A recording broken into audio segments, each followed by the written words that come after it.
Welcome everybody to Bridgeville, Pennsylvania and the beautiful Chartiers Valley High School.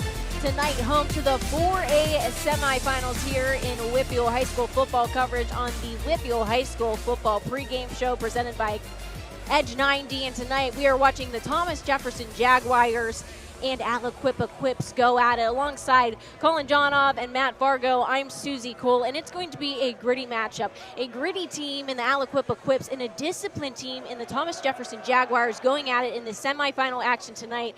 Matt, what are your thoughts on this matchup? You know, Susie, this is my favorite weekend of the high school football season. Semifinals just feels different. You're getting a chance to punch your ticket to a championship. And you know what? The atmosphere is at the high school level. You know that these teams have worked so hard. They've worked 12 weeks at this point, and now they're trying to advance to their ultimate goal, winning a district championship. And these two teams know a whole lot about doing that. Colin, what about you? I mean, you can't think of two better teams that you want to see play. Two different teams, very different stylistically. Yes. Excited to see them go after it, and I'm really excited to see who kind of comes out on top. I've been going back and forth all week who I think is going to win. But I think I'm going to have to roll TJ, but I'm excited to see the game. Go with the pick right off the bat. I was going to say, right off the bat, coming out with the hot prediction. But I feel like a lot of what we've been watching in the Whitfield for over 4 years, somebody that we're going to see out on the field tonight is running back for the Aliquippa Quips, Tyke Hayes. And guess what? Everybody has been waiting to see where this guy is going to go and play college football. He's been looked at by a ton of Power 4 schools. He made that decision this week. Sure did, punching his ticket to Happy Valley. You know what? A lot of people thought that he was going to end up playing for the Nittany Lions, but he made it official just yesterday morning. And you know what? I think from a mental side, Colin, that bodes well for him just to know that he's already made this decision going into this big game tonight. Yeah, you get rid of it and you're able to go in, play freely. You don't have to worry about making any decisions. At that point, it's just, hey, let's play football, let's go win the game. More 4A action going on in the Whitfield tonight. There are 20 games across the Whitfield across all classifications, but another semifinal matchup going on between Mars and McKeesport at Gateway. So the winner of tonight taking on one of these two teams. Yeah, and how about the Mars Planets coming away with the upset win last week against the Montour Spartans?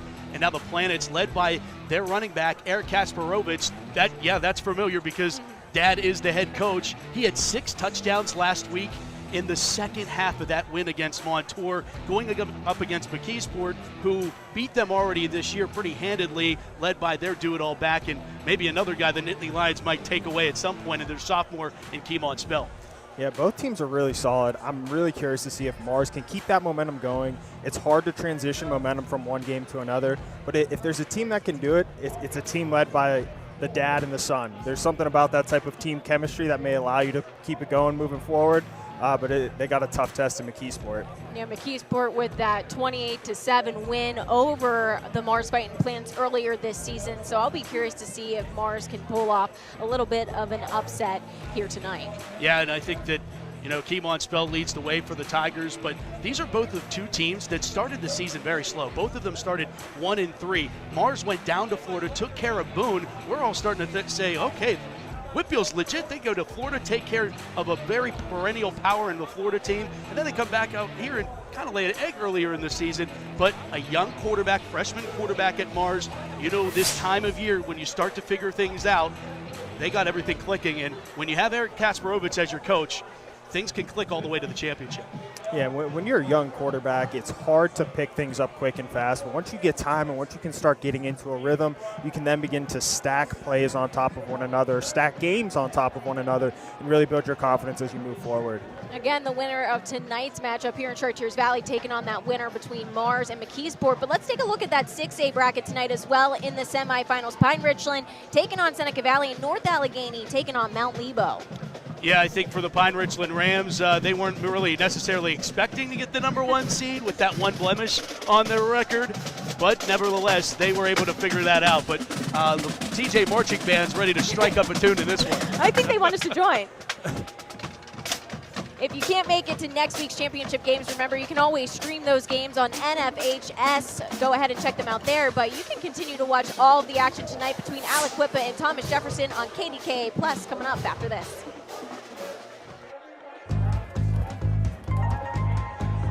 A little birdie told us that you're looking for more ways to save on all your favorite Giant Eagle items.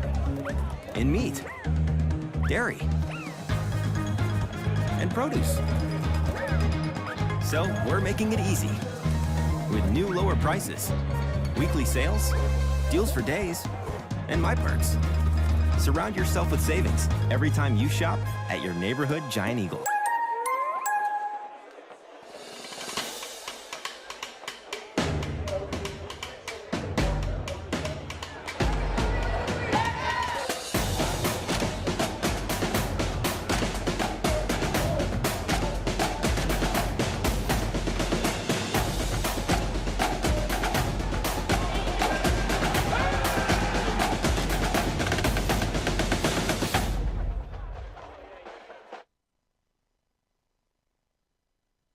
Are you ready to unlock your full potential utilizing mental skills?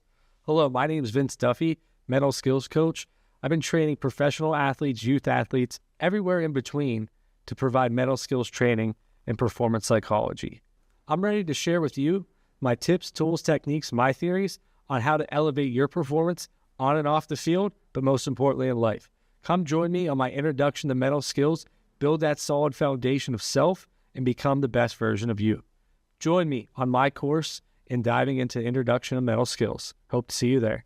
To UPMC Sports Medicine, a huge center of excellence built by Freddie Fu. A fantastic, world-renowned place where we see athletes, we see patients of all walks of life, world-renowned surgeons, primary care sports medicine physicians, board-certified physical therapists, a comprehensive multidisciplinary assessment to evaluate for concussion, nutrition, athletic training, sports performance. Everything is right here that you need. So we deliver that right to you.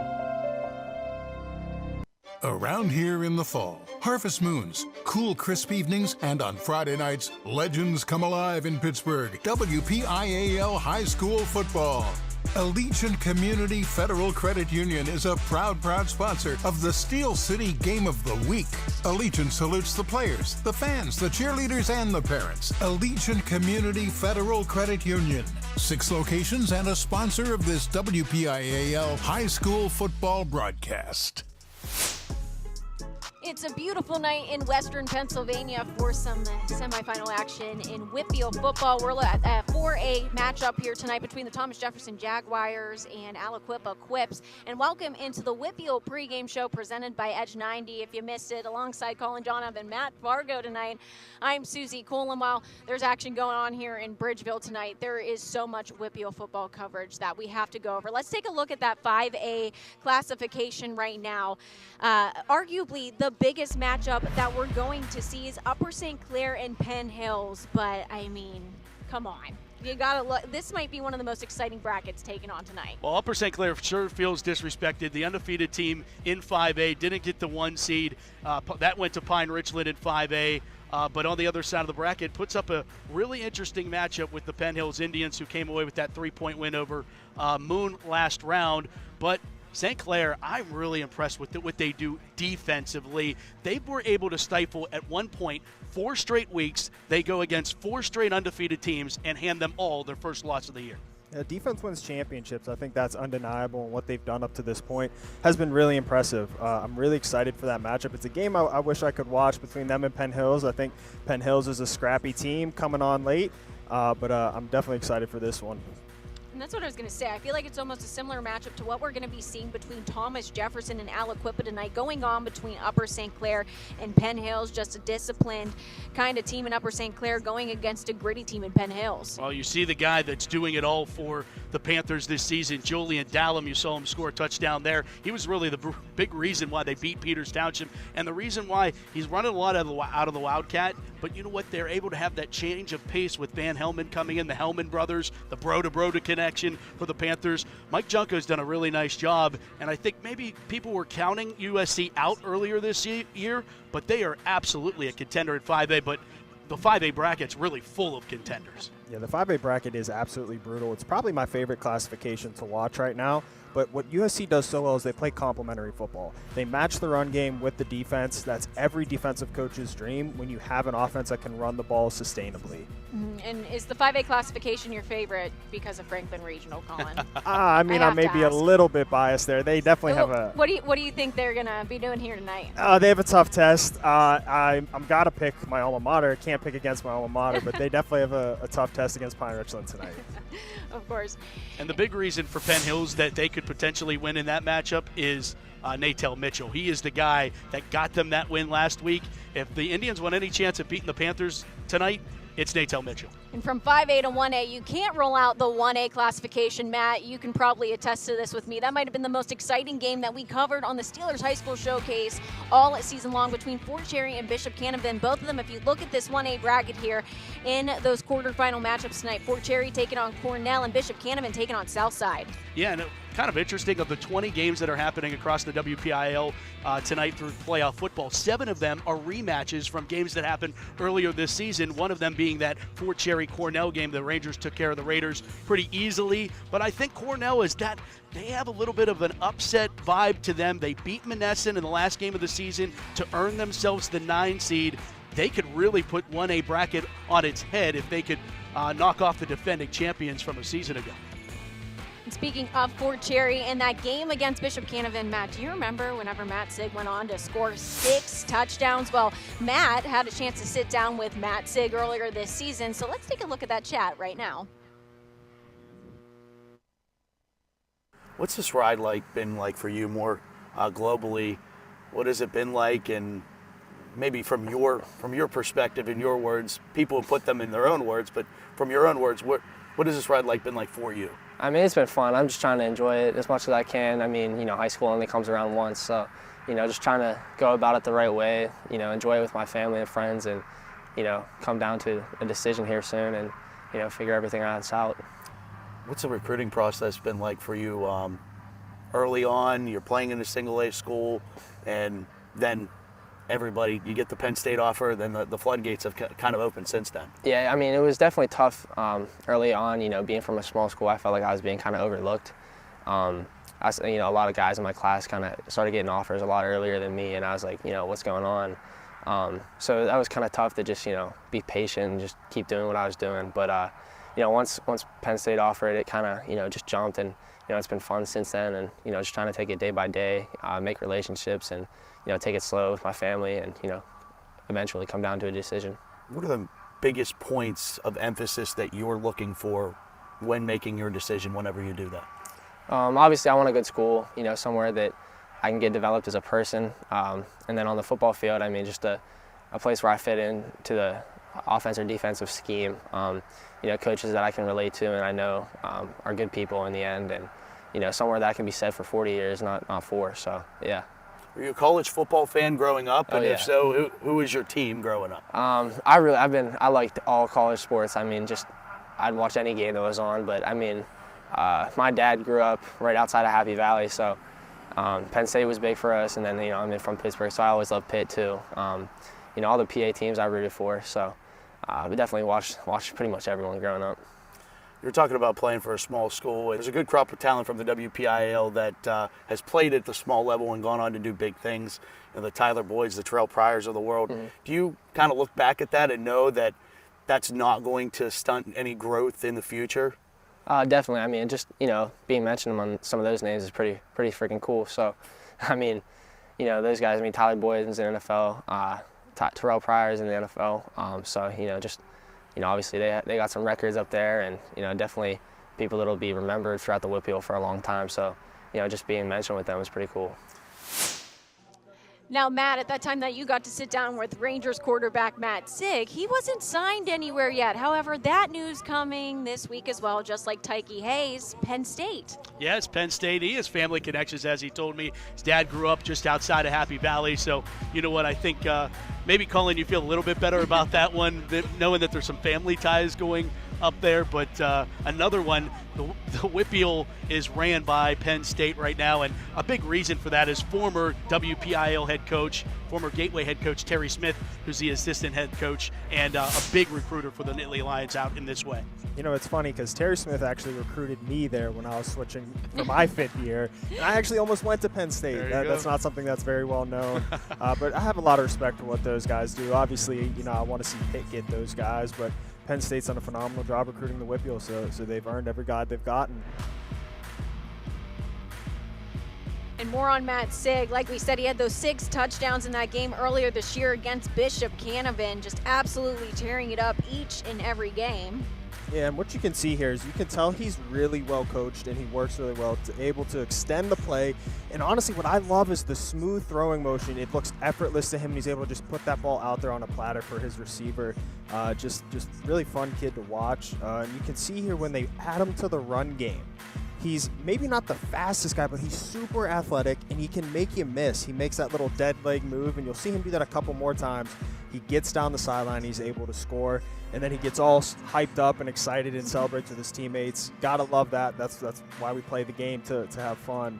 Again, in the run game, and you'll see it on the other angle, but he hits that dead leg again. And when you're a defender and someone has a legitimate dead leg, what I mean dead leg is they stick the foot in the ground and then they go the other way like that. It's just really hard to tackle a guy when he's going one direction and then changes the other way on a dime like that. Makes me wonder, is he going to end up staying at quarterback when he gets up to Penn State, or will he be that athlete guy where they just use him in a bunch of different other ways? Yeah, well, you see that now with Penn State. They use their quarterbacks in a multitude of ways, so I'll be curious to see what they end up doing with him.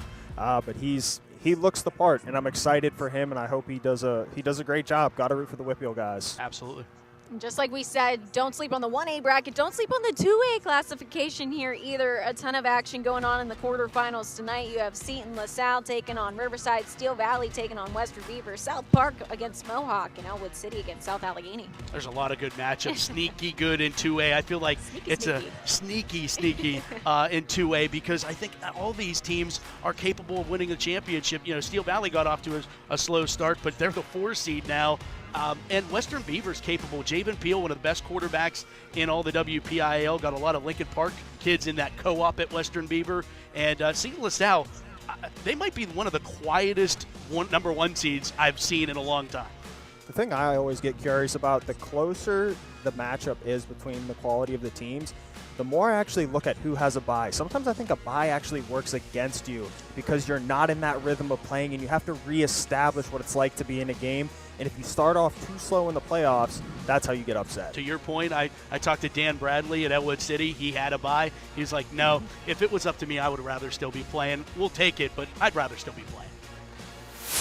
More WPIAL postseason coverage coming up in Bridgeville, Pennsylvania tonight. We'll be back on the Whippeal Football pregame show presented by Edge 90 after this.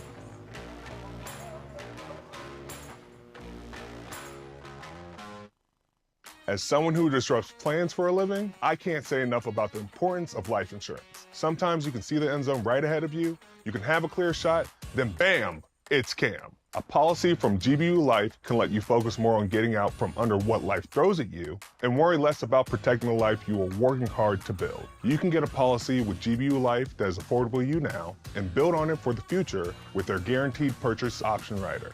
Get started protecting the life you are building today at gbu.org. It's Potomac Furniture's 75th anniversary sale. Celebrate our birthday with 40, 50, and 60% savings. Stop in today, Route 19 in McMurray, or visit PotomacFurniture.com. Furniture of distinction at a price you can afford.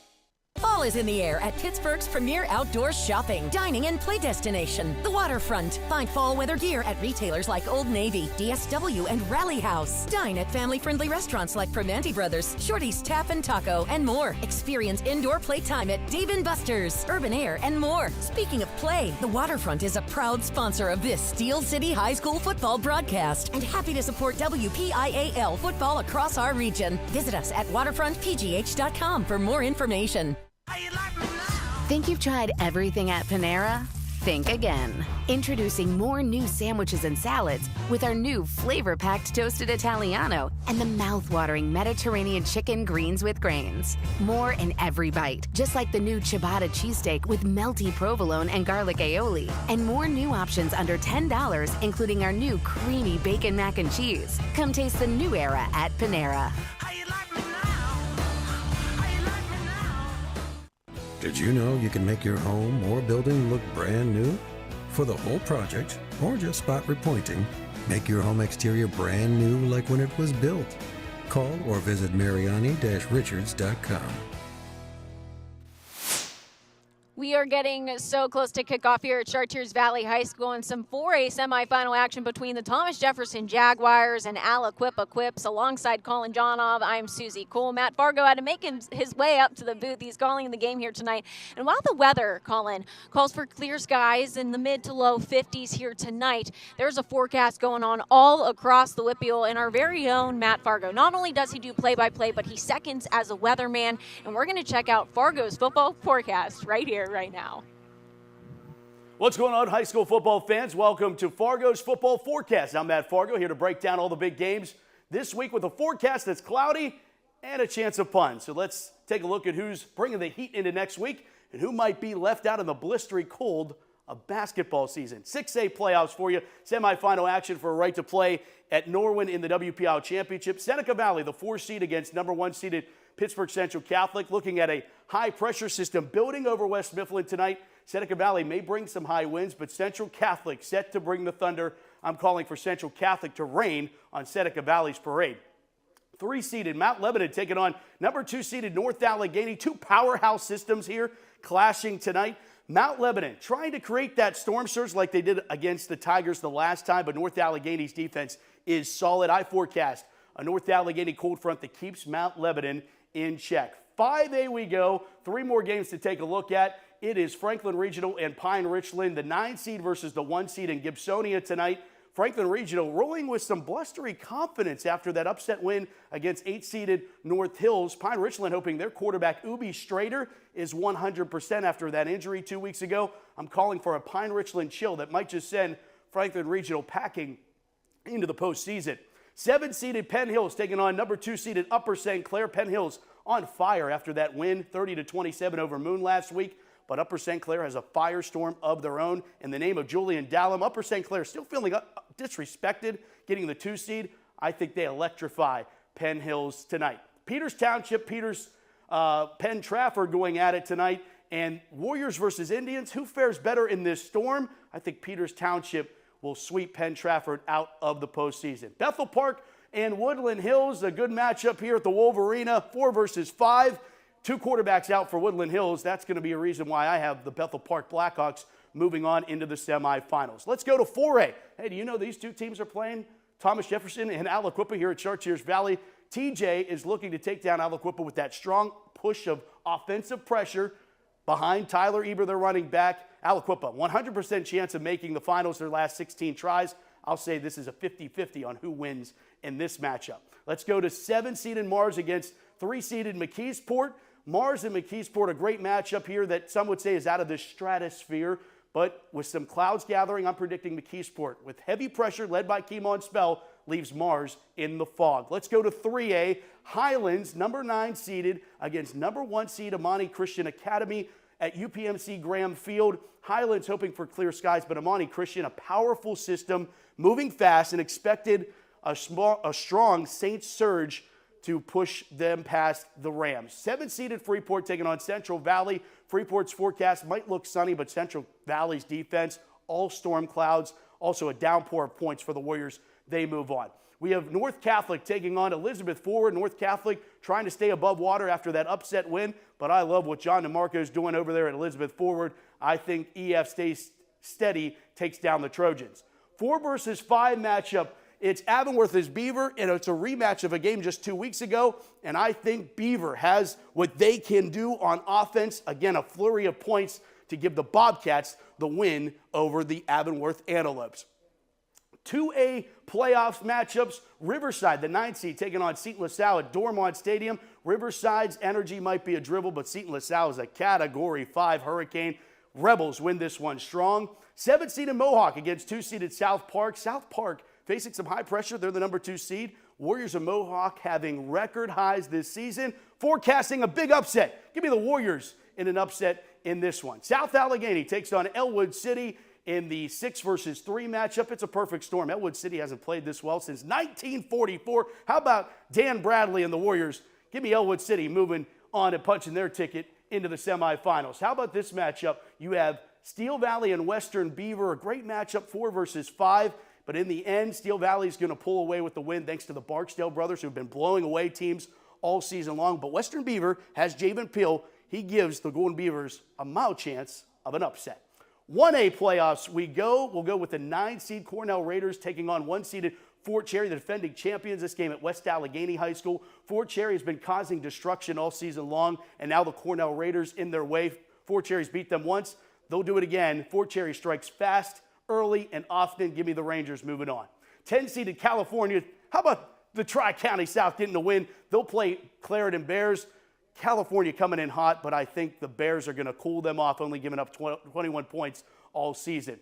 We have Southside against Bishop Canevin. Southside coming in hot with Luke Travelpiece in that offense, but Bishop Canevin has a hurricane fury of offense headed their way. Give me BC in this one. Then you take a look at another matchup, a big rivalry game. Jeanette taking on Greensburg Central Catholic. I think Greensburg Central Catholic is going to end a sunny time in Jayhawk country, even after that big upset win just a week ago. And there you have it. There's your football forecast. May your skies be cleared on all the way to the title game. We'll see who makes it to next week. Until then, back to you, Susie Cole. Colin, I am always just so blown away by Matt Fargo and his knowledge of WPIAL football. He breezed through all of those classifications like a true pro. And speaking of which, Matt Fargo and Johnny Patrician on the call here tonight. And don't worry, JP, I'll be keeping it cool. It's your favorite type of weather, football weather. And what do we think of this matchup tonight, guys? Thanks so much, Susie, and welcome inside the broadcast, everybody. Matt Fargo with Johnny Patrician here as we get ready for a WPIAL semifinal, and this is it. Two teams that have been here time and time again, and for the storylines, you could go on, and we will tonight, but you know what? It's going to be between the white lines, and one team's going to go to the finals again. Yeah, two powerhouses tonight, but something got to give. I mean, both these teams are so different, though, in their own ways. I'm going to talk about it later, but Aliquippa has speed, TJ has power. It's going to come down to the coach's game plan, and something's going to be a little different tonight, so I expect some coaches to have tricks up their sleeves. No doubt, 30 WPIAL championships between these two teams. Let's take a look at the Giant Eagle players to watch, and on the Aliquippa side, surprise, surprise, it's Tyke Hayes. You know, Tyke Hayes is as advertised. He's powerful. He can take it anywhere to the house. You know, he can take it just one touch, start the drive, 80 yards. He is fast. He has breakaway speed. And we haven't really seen the full Tyke Hayes yet this year, Matt. He's been dealing with a hamstring injury, which Aliquippa is a big part of the reason why they lost 2 games. So I expect him to be at full force tonight. Yeah, nearing 7,000 career yards and had 3 touchdowns last week of the win against Trinity. All right, Thomas Jefferson side of things, Tyler Eber, the running back for the Jags. The sophomore, he's a young kid, not much playoff experience tonight, last week was really his coming out party. 48 carries, so I hope he's still not sore from last week because I expect a heavy load for him again tonight. But, you know, he is physical, he's gritty, he's tough, he falls forward, just your prototypical Thomas Jefferson running back. He fits the mold, and he's going to be running in style tonight. 270 carries on the season. That's the most by any running back in all the WPIAL. Assume he's going to get a couple here tonight. Aliquippa, Thomas Jefferson. Do you really need to say much else? These two teams squaring off. When we come back, we're going to get this thing in the air on the Steelers High School Showcase Game of the Week. Stick around. Pittsburgh High School football coming up next.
JRM Sports welcomes you to the following presentation of WPIAL High School Football, produced by JRM Video Productions. We've all heard the story in sports of David versus Goliath, when the underdog must overcome unsurmountable odds to take down the giant. But what happens when two Goliaths collide, with everything on the line? Tonight, it's Goliath versus Goliath, two of Pennsylvania's most decorated programs. Two schools where championships aren't just a goal, they're a tradition. Between them, a legacy of 30 WPIAL titles and a history of dominance. Aliquippa, known for their grit and swagger, and a history forged through iconic players who have ended up enshrined in Canton. Thomas Jefferson, a program built on the fundamentals, power, precision, and the pursuit of greatness, led by a future Hall of Fame coach seeking an unprecedented 10th crown. Tonight it's Aliquippa and Thomas Jefferson, two Goliaths inside one arena. Who will survive and advance to the WPIAL Championship? Find out next.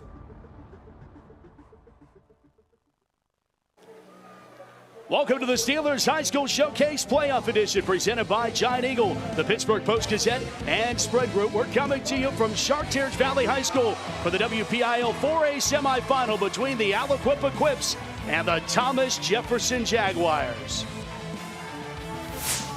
And welcome inside the broadcast booth, everybody. I am Matt Fargo, joined alongside the Whitfield champ, Johnny Patrician. Whitfield semi-final between two perennial powers, TJ, Aliquippa, for a right to go to the WPIAL Championship.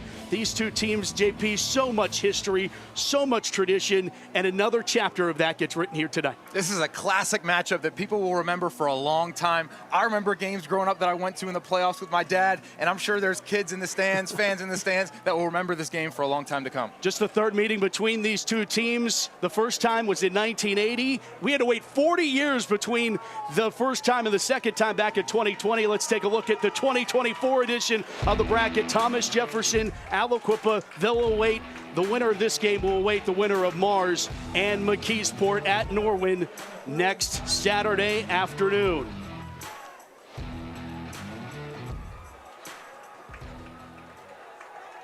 And we get ready for tonight's action with Thomas Jefferson getting to receive the opening kickoff from Aliquippa. The Quips 7-2 on the year, 2 blemishes. Thomas Jefferson unblemished at 11-0. Malachi Shagog has it teed up for the Quips. Jags, Quips, the third time between these two historic programs for a right to go to the ship. We're underway here on KDKA Plus. From the 13, the ball is fumbled, picked back up, and escorted up the far boundary. Trying to make one miss, and Shagog tackles Tyler Eber. And we talked about what Eber can do on offense, showing what he can do on special teams right out of the gate. As we get ready to take a look at our Game Changers presented to you by St. Vincent College. JP, how do you get a win tonight? Well, Matt, these are the keys to the game, game changers, whatever you want to call them. First and foremost is the speed versus strength. The speed of Aliquippa versus the strength and power of Thomas Jefferson. Two successful programs that both get wins in different ways. Which one will work tonight? Secondly, we know both these teams have horses in the backfield, but which team's role players will step up? Will it be Moon or Brooks for Aliquippa or Braden White for Thomas Jefferson? And lastly, turnovers. That's going to be the X factor in this game. Who will make less mistakes, I believe, will win this game, and especially when does it come? How about Costco going to the passing game early, completing to Braden White on the reception, picks up 8 on the first play. And let's take a look at the Thomas Jefferson offense, led by Luke Costco at quarterback, Tyler Eber. We mentioned him behind Costco with Trent Miller. That offensive line led and anchored by Shep Turk and Luke Janosko. Those are the guys that why Eber's so successful this year. Yeah, he does a great job running behind his blocks with his vision. And there's Eber. Eber into the second level and dragged down at the 30-yard line. 2 splash plays for the Jags. The first down of the ball game, and the Jaguars are already in Aliquippa territory. The first drive of this game is so important, Matt, for Thomas Jefferson to decide the pace and the rhythm at which they want to go for the rest of this game. Make Aliquippa play from behind. 21 yards on the run. Kelly Automotive first down, and carry 1 for Tyler Eber. Remember, 48 just last week. Leads the Whitfield with 271 carries after that one. First down and 10 from the 31. I formation for Costco, and they'll hand it off Eber one more time, this time off the right side, and he pushes forward against that Aliquippa defensive front to the 27-yard line. Second down upcoming as we take a look at the Aliquippa starting defense. And maybe not as impressive, but for Aliquippa, the bar set so high, it's a pretty good defense too. It is a good team. And you know, Aliquippa is such a smaller team numbers-wise, so a lot of these guys are going both ways. Thomas Jefferson has many more players, so it'll be a four-quarter matchup. We'll see if that takes a toll on Aliquippa. Second down and 6. They break off the left side. Everybody was paying attention to Costco, and Eber sprints inside the 10-yard line. And the Jags getting chunks. Another first down for TJ. I expect both Eber for Thomas Jefferson and Hayes for Aliquippa to have over 30 carries tonight. Both these teams are going to depend on their horses. And it would be nice for Thomas Jefferson to quickly get ahead in this game. It's unusual for them to drive the field this fast. I feel like they're usually a 10-12 play drive type of team. That's what Bill Chirpak said he wanted out of his team, but I'm sure he'll take this as well as Eber goes for 19 inside the Allegiant Community Federal Credit Union red zone. I formation, Quip show blitz. Back to pass, throwing, back shoulder throw, incomplete. Knocked down on the coverage, Larry Moon, the junior. I'm surprised they went to their passing game there, Matt. I mentioned the turnover aspect is extremely important. That's the X factor that will decide this game, I believe, and when those turnovers come. Both quarterbacks for Aliquippa and Thomas Jefferson, both have only thrown 3 interceptions on the year. We'll see if they add to that total tonight. You're talking about the size difference in terms of a lot of guys going both ways. Thomas Jefferson, 398 males enrolled in grades 9 through 11. Aliquippa, 156. They would be the 6th smallest 2A school playing here in the 4A semifinal tonight. Handoff Eber one more time, and a linebacker comes in to lay the lick on Eber. That's 17. Takoa Gilbert, the junior, on the tackle, and it will bring up a third down here for the Jaguars. 3rd and goal, sitting at the 5. And this is where Thomas Jefferson really makes their hay right here. In the low red zone, goal line situations, they got their hogs up front, and they got that power running game, and this is what it's made for. Thomas Jefferson on the opening drive here, under 9 minutes. First quarter action. Costco goes from the gun. Motion man out of the slot is Braden White. He rolls to the right, does Costco, looking for open, tipped and intercepted, picked off. It's intercepted by Larry Moon in the end zone, and the Quips deal what you were just talking about, JP, and INT from the Quips, and Aliquippa's defense bends but does not break. And that's exactly what Aliquippa needed, to put the fire out. Oh, and that's going to be so close to a touchdown. It went through the receiver's hands and ends up going the other direction. That'll be a play. That'll be a play we look back on at the end of this game and say, that could have been 7 the other way. Kane Egerton was the intended man, and it hit his hands and then found the awaiting hands of Larry Moon, who slides down in the end zone for the Aliquippa interception. And Moon, highly recruited and touted, comes up big here as we take a look at the Aliquippa starting offense. Marquez Council, the quarterback in his first year. Of course, Tyke Hayes just committing to Penn State yesterday, making it official. Harrison Walker, one of the favorite targets of Council. Shotgun and Tyke off the left side, trying to bounce it to the outside. Will Hayes, he stiff arms a man and pushes his way on the far boundary, being escorted out of bounds by Matthew Martinez. And it is a pickup of 3, maybe 4 on first down for Tyke Hayes. We mentioned earlier in the broadcast that Hayes missed a handful of games earlier this year due to a hamstring injury, but he's looking to be full health tonight, and Aliquippa is going to need it. He's the best player that Thomas Jefferson has seen all year. They haven't seen a back like him yet. Aliquippa's won 3 consecutive 4A championships coming into tonight. Jaguars defense has only allowed 14 points or more once this season, and they show you why. There is Braden White also playing both sides of the ball, gets the tackle as we take a peek at the Thomas Jefferson defense. Cambaris, Turk, Patterson, and the other Cambaris, Deacon, and Cooper on that line.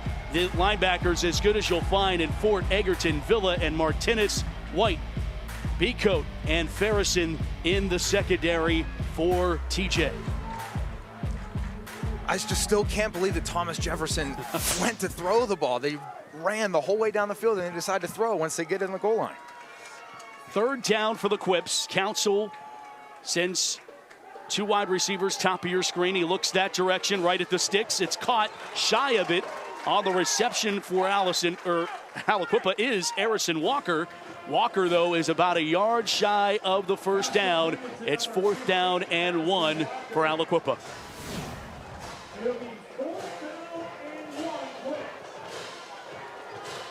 Punt unit coming out for the Quips on 4th and 1, trying to play the field position game here.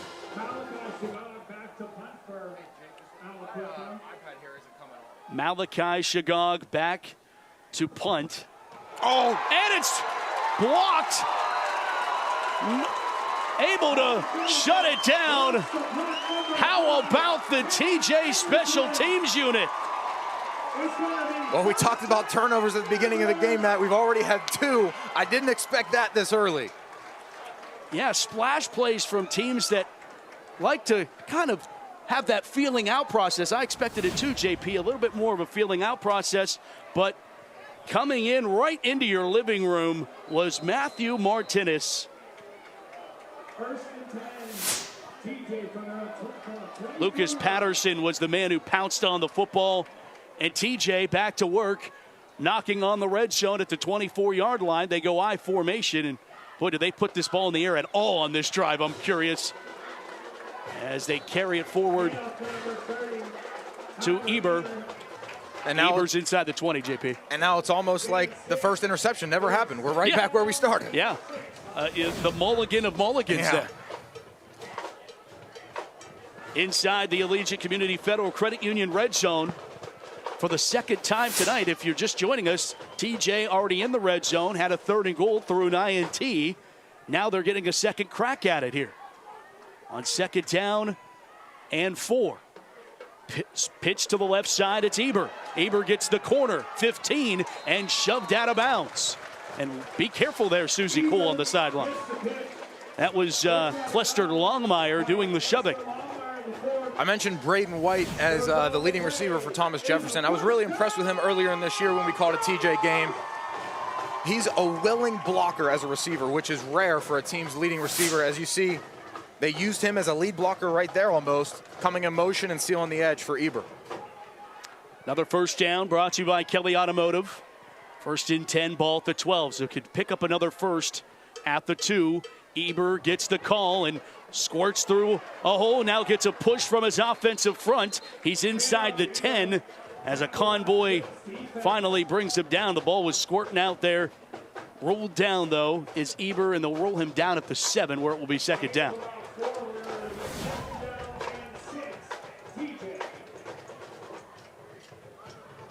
Just a typical counter play for Thomas Jefferson there, and that's their bread and butter. They run power, they run counter, they run dive, and then they'll run their naked bootleg. 2nd down, 5, whistles, and we get a timeout, Thomas Jefferson, and let's go down to the sidelines. 3rd member of our crew, Susie Cole. It's just the 3rd time ever that the Thomas Jefferson Jaguars and Aliquippa Quips are matching up. Thomas Jefferson head coach Bill Churpak said the Quips will come with athleticism, speed, and the ability to make big plays tonight. So it's all about stopping those big plays from Aliquippa for the Jaguars tonight. Quips head coach Bashawn Patrick said that TJ is a well-oiled machine and well-coached by Bill Churpak. So the Quips have to be ready to go and ready to play from the start. It's the 4A semifinals here at Chartiers Valley tonight. Who will go home and go on to take on that championship title next week? Matt and JP? To be continued for sure, as TJ in the semifinals, 24th year out of 26 in the Whitfield semifinal. Aliquippa, well documented, 16 consecutive trips to the WPIAL championships. If they win tonight, that would be 17, and that streak older than much of the players playing in this game tonight. That's crazy. That is unbelievable. And so difficult. Yeah. I mean, and the Quip streak has also withstood head coaching changes, 3 of them in that strand. High formation on a second down at 5. Eber the call. Eber delays, and he's in. Touchdown, Thomas Jefferson. Tyler Eber for his 25th touchdown of the season. Great patience by Eber there. Reads his blocks well. They run a toss play into the boundary. Nice block there by Trent Miller, the fullback tight end for Thomas Jefferson, leading the way for Eber. Samuel Wessel puts it through the poles. TJ's on the board first. 5:44 to play here in the first. TJ 7, Aliquippa nothing. You're on KDKA Plus. Macero Corporation has been a commercial general contractor in Pittsburgh since 1967. But did you know that we also have an agency construction management firm? Macero Construction Management Services can be your advocate when building or renovating your new school. If you're a school superintendent, business manager, or a school board member and have a new construction project on the horizon, Macero CMS can provide you with the complete construction management services you need for a successful project delivered safely, on time, and on budget. Visit MaceroCG.com for more information. I'm attorney Edgar Snyder. For over 40 years, you've watched me do my signature point on TV. But who am I pointing at? He's pointing at someone who's been hurt in an accident. Someone overwhelmed with paperwork. Someone struggling with bills. Someone who can't get answers. Someone who can't get justice. I'm pointing at my community, my neighbors, and letting them know we're here to help. So remember, there's never a fee unless we get money for you.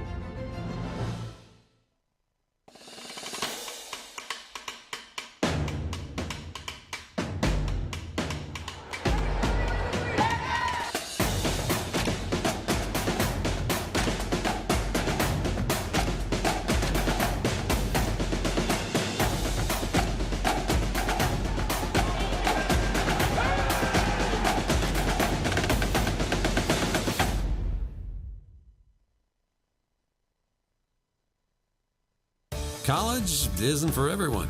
But from pay to training to retirement, Pennsylvania Laborers Union members live better. PA Laborers Union offers a great wage potential of $42 per hour and terrific health benefits. Imagine having 0 student loans while receiving state-of-the-art construction training. Join the team and get mentorship and guidance from experienced members. Go now to laborparecruit.com for more information.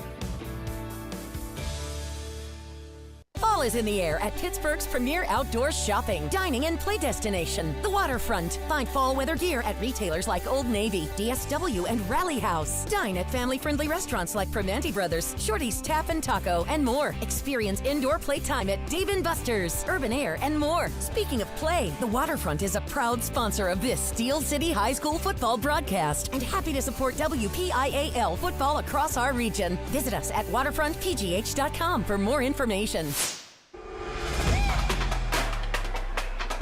We're back here on the Steelers High School Showcase. Thomas Jefferson, something to cheer about. 7-0 lead over Aliquippa. They take the early lead.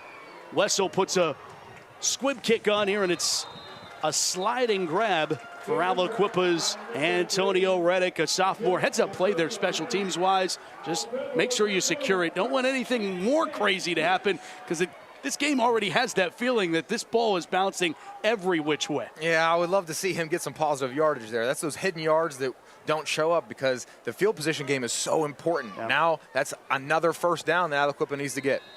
Thomas Jefferson's drive, 4 plays, 24 yards, took 1:14 off that first quarter clock. Back to Aliquippa and Tyke Hayes off the left side.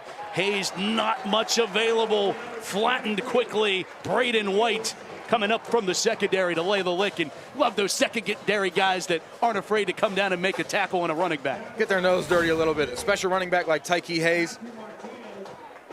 As I mentioned, he's strong, powerful, runs behind his pads. Perfect form tackle right there. Aliquippa's also down 3 starters who are ineligible for the postseason due to the transfer rules. Talk about them after this play as the ball was completed, shaking off a tackler and then ending up out of bounds. Larry Moon on the reception, good enough for Aliquippa's first down. Those three that are ineligible, Davion Taylor, Joseph Work, and Raymond Miller.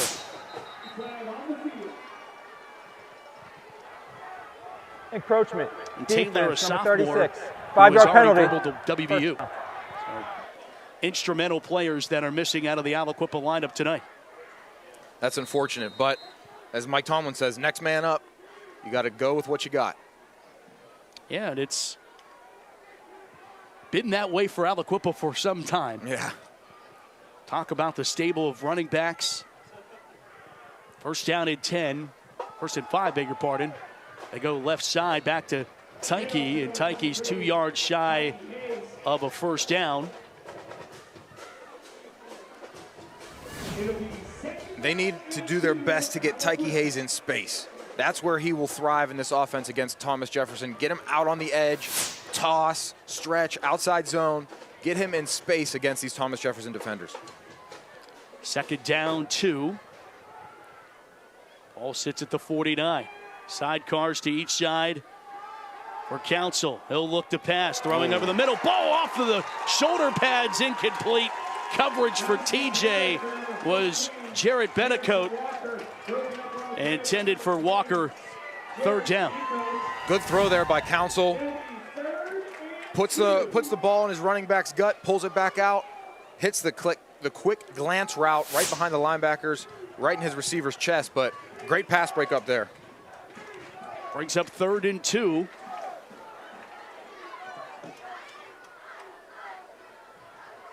Full house backfield here.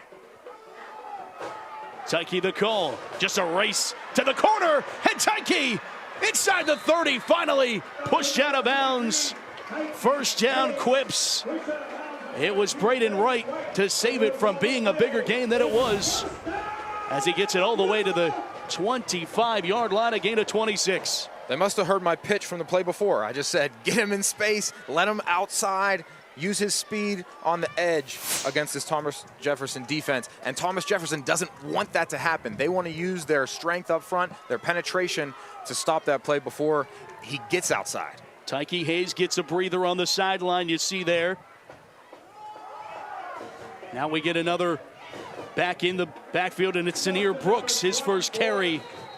And Brooks picks up about 2. Brooks played junior high football at Aliquippa before playing his freshman year at Pittsburgh Central Catholic. He had 164 yards and a touchdown on 28 carries before suffering a season-ending injury in his 3rd game of the season. And then Brooks, with Larry Moon, transferred back to Aliquippa prior to this season. And Brooks already getting Division I looks and offers as just a junior. And yes, Senior Brooks is second on the depth chart, but he's no slouch by any means. 87 carries, 618 yards on the season, along with 10 touchdowns. So he can get it done just as well. And he had a great season, partially in part to the injury to Tyke Hayes much of this year. He was able to fill in admirably, according to Coach LaShawn Patrick. 2nd down and 8, and flags fly from every which direction.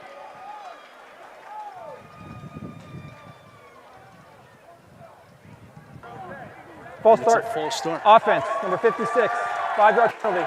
2nd down. Our WPL playoff officials tonight: David Papich is the referee, Ryan Worth is the umpire. Line judge is Zachary Mesner. Line judge Bill Miles, side judge Frank Tolbert, field judge Tommy Lazar, our officiating crew tonight for the WPIAL.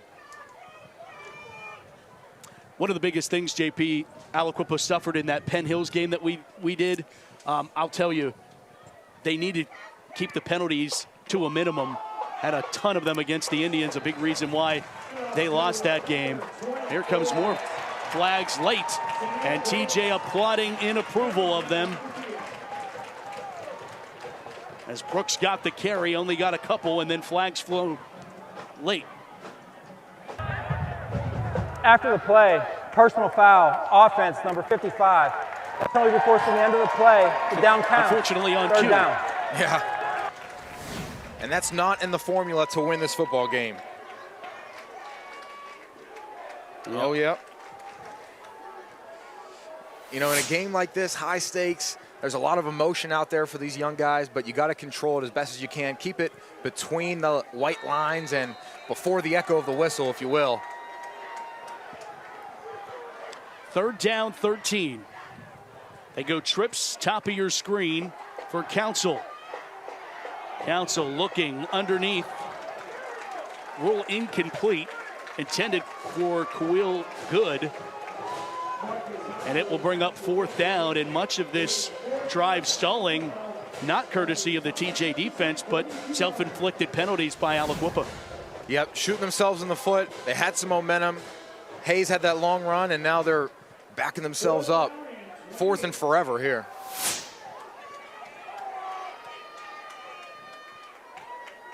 Fourth down at 28. Aliquippa kind of in no man's land.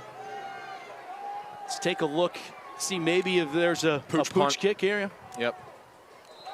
Well, this might be a free 5, or nope. False start. It's 5 more back the other way. 56, 5-yard penalty, fourth down. Let's go down to Susie Cool, who has more on the penalties. The Aliquippa Quips are averaging between 12 and 15 penalties per game. So I asked TJ head coach Bill Trepak, how do you take advantage of this part of Aliquippa's game when it's been so pronounced all season? Trepak said it's simple. The Jaguars got to keep the pressure on the Quips all night. If they can create uncertainty and make Aliquippa uncomfortable, then that's when they're going to get those penalties. Matt? Ball rolls to Shagog, and he's able to get the punt off, and this is going to take an Aliquippa roll.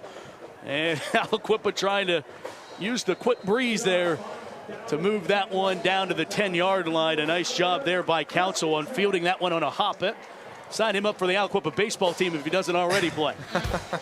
Let's take a look at the Pittsburgh Post-Gazette 4A power rankings. Post-Gazette has TJ 1, Aliquippa 2. Not really a surprise there, even with the 2 blemishes, and McKeesport with the 4 blemishes. But understandably, they are so dangerous. They're the only team that's given TJ a game this season. In fact, they were in the driver's seat to win that game. TJ roared back and won in overtime. But if it wasn't for that comeback, TJ would also have a loss in this 4A bracket. Yeah, so that showed their ability to come back, and I think that was probably good for them. Face some adversity, and really shows their team what they have in their own locker room. Costco fade route completed. No, Braden White could not hang on. The official signifies incomplete. And they go testing the secondary and testing the highly recruited Larry Moon, and they almost pull it off. 3-step drop, fade here. Oh yeah, he was out of bounds.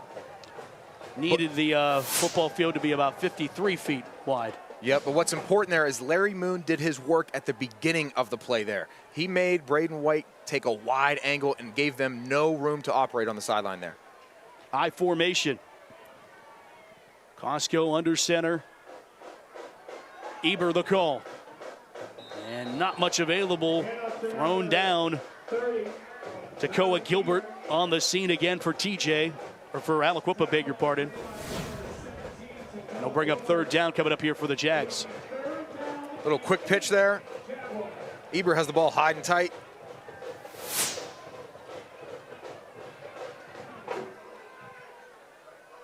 And I think, Matt, that punt we saw by Aliquippa, first off, Aliquippa's head coach needs to get their long snapper and punter on the sideline and practice long snapping for the next 5 minutes until they have to punt again. Sure. Because that's 2 in a row. We talked all year how hard that operation is to get it down. Third down, Costco throws, and he's got his receiver. It's White. White a first down and more. White stiff arms him in, and there he goes. Braden White is going all the way for a Thomas Jefferson touchdown. 88 yards. Jaguars 2 scores in front.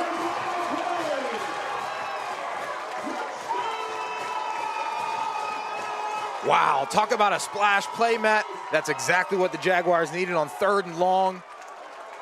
And Braden White did it for him. Great catch and got the yak. Showed the change of direction ability.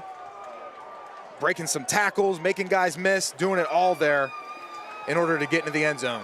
Stiff arm.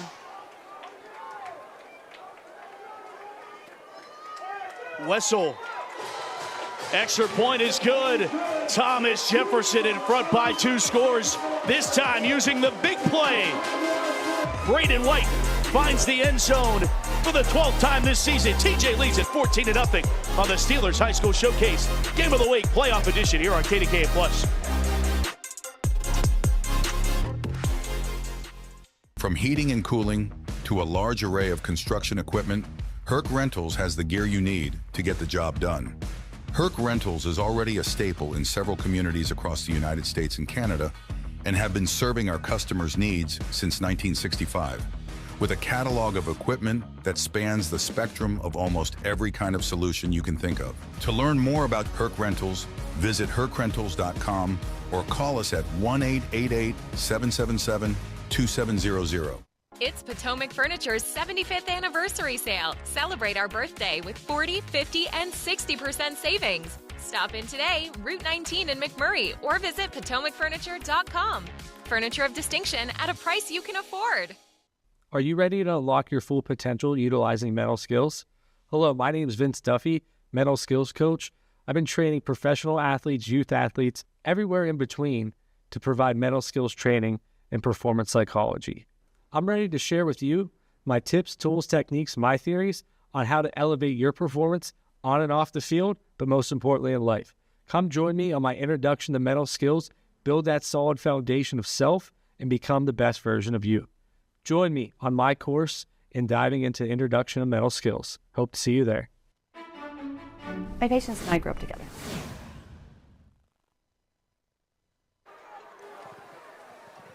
Welcome back to Chartiers Valley. Aliquippa sets up shop. First down at 10 for the 37-yard line. Trailing 14-0. They hand it off to Tyke Hayes. Hayes a dead leg. And he gets over to the 41-yard line. And he was one move away from breaking one. And that's what they need right now. Aliquippa is not used to playing from behind, Matt. They're not a passing team. They depend on the big play coming from the running backs, and they need one right about now.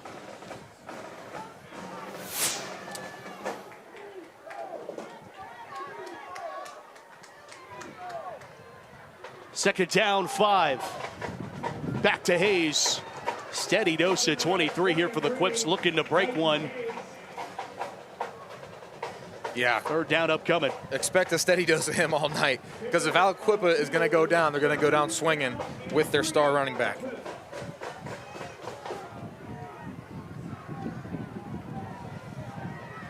Wind really picking up. Saw that shot of the American flag coming into the break.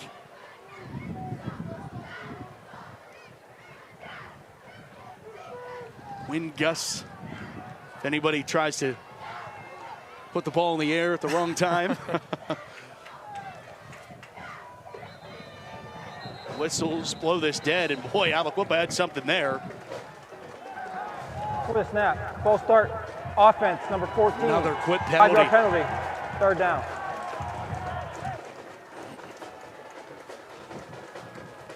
These penalties are killing them. They're just shooting themselves in the foot, going backwards as soon as they get some positive momentum. And their first and down success is so important for Aliquippa's offense. And then they're going backwards, and then they're facing a third and long situation, and they don't want to pass the ball on third and long.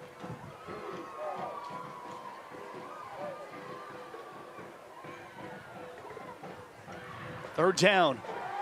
Council throwing, got his man. It's Longmire on the reception for an Aliquippa first down into TJ territory. If you see the replay there, the apex player, the outside linebacker for Thomas Jefferson, if you will, he reads run, shoots into the box, and they hit that flat route right behind him. Nice play design by Aliquippa. But it's coming back. There's a flag down again. Allegiance to the hands, hands to the face, offense. 10-yard touch from the previous spot, third down. So a 10-yard penalty. It's going to make this third down even longer. And I feel like you're going to have to come up with different ways of saying the same thing tonight if this continues. not good news. Not a championship recipe. No. 3rd and long. Council steps up, gonna whip it down the field. Dallin, a big one up! And it is dropped, incomplete. Hayes had it and then lost it. Incomplete, but the play call was right. Just could not execute. Wow, Council put the ball on the money. Smooth release. I love the idea of getting Hayes out of the backfield. What a play by Thomas Jefferson's Matthew Martinez to break that one up. Hayes had it, and Martinez got his hand in there. Yep. They say play the hands late, and that's exactly what he did. He didn't panic, didn't hit him too early, just hit the ball exactly at the right time. Chicago got to go back and get this one, and he'll have to sit down inside the 10. TJ 1st and goal. Aliquippa is just going to have to start going for it on 4th downs every time. Yeah. The problems with special team snaps tonight here in this first quarter have been the problem for Aliquippa, who now needs a stop desperately to stop this from going to 3 scores here in just the first quarter. 33 ticks to go in our opening frame.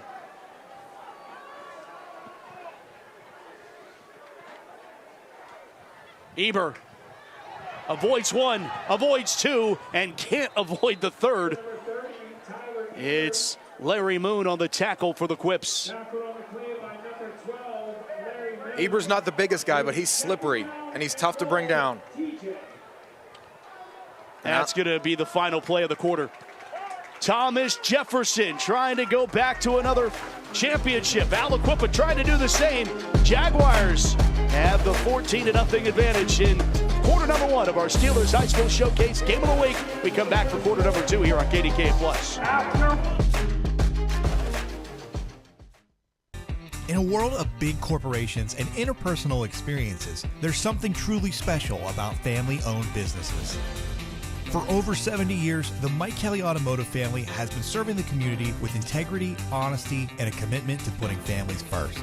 And we're not stopping anytime soon. Our commitment to excellent sales and service remains stronger than ever. Visit us today and experience the Mike Kelly Automotive difference. Because when you buy from us, you buy from family. It's Potomac Furniture's 75th anniversary sale. Celebrate our birthday with 40, 50, and 60% savings. Stop in today, Route 19 in McMurray, or visit PotomacFurniture.com. Furniture of distinction at a price you can afford. Around here in the fall, harvest moons, cool, crisp evenings, and on Friday nights, legends come alive in Pittsburgh. WPIAL High School Football. Allegiant Community Federal Credit Union is a proud sponsor of the Steel City Game of the Week. Allegiant salutes the players, the fans, the cheerleaders, and the parents. Allegiant Community Federal Credit Union. 6 locations and a sponsor of this WPIAL High School Football broadcast. Think you've tried everything at Panera? Think again. Introducing more new sandwiches and salads with our new flavor-packed Toasted Italiano and the mouth-watering Mediterranean chicken greens with grains. More in every bite, just like the new ciabatta cheesesteak with melty provolone and garlic aioli. And more new options under $10, including our new creamy bacon mac and cheese. Come taste the new era at Panera. Did you know you can make your home or building look brand new? For the whole project, or just spot repointing, make your home exterior brand new like when it was built. Call or visit Mariani-Richards.com.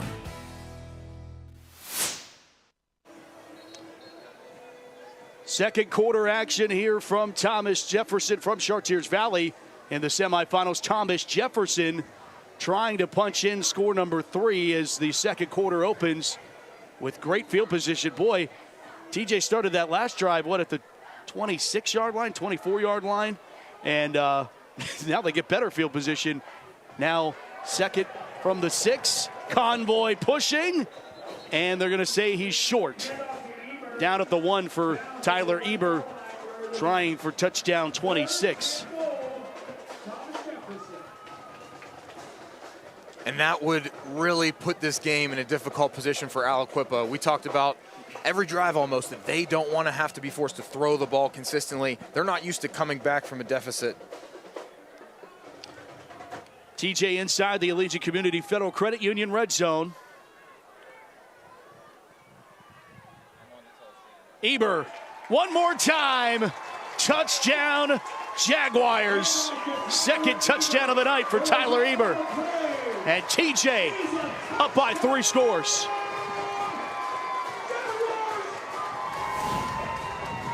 And I'm sure that's not how the Aliquippa faithful imagined this first quarter, and 31 seconds to go. 41 seconds, excuse my math. But TJ, you know, you got to keep your foot on the gas pedal if you're Thomas Jefferson. Extra point is good by Wessel. 11:19 to play. TJ 21. Aliquippa nothing. A Steel City Friday night in the Steelers High School Showcase. Stay with us here on KDK Plus. Macero Corporation has been a commercial general contractor in Pittsburgh since 1967. But did you know that we also have an agency construction management firm? Macero Construction Management Services can be your advocate when building or renovating your new school. If you're a school superintendent, business manager, or school board member and have a new construction project on the horizon, Macero CMS can provide you with the complete construction management services you need for a successful project delivered safely, on time, and on budget. Visit macerocg.com for more information. From heating and cooling to a large array of construction equipment, Herc Rentals has the gear you need to get the job done. Herc Rentals is already a staple in several communities across the United States and Canada and have been serving our customers' needs since 1965. With a catalog of equipment that spans the spectrum of almost every kind of solution you can think of. To learn more about Herc Rentals, visit hercrentals.com or call us at 1-888-777-2700. Tonight's broadcast is brought to you by UPMC Sports Medicine, by GBU Life, by Allegiant Community Federal Credit Union, by Giant Eagle, grocery shopping made easy. And we're back inside Chartiers Valley Stadium in Bridgeville tonight. 21-0.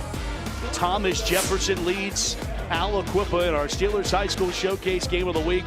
Presented to you by Giant Eagle, the Pittsburgh Post-Gazette, and Spread Group. 4A WPIAL playoffs for a right to go to the championship. Winner of this game plays the winner of Mars and McKeesport. Could it be a TJ McKeesport rematch?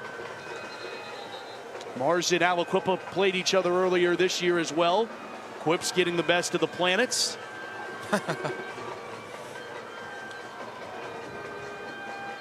We'll see if they go with the short pooch kick here again, Matt.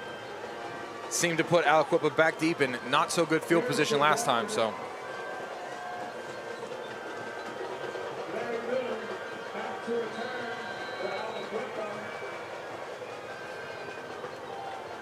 Wessel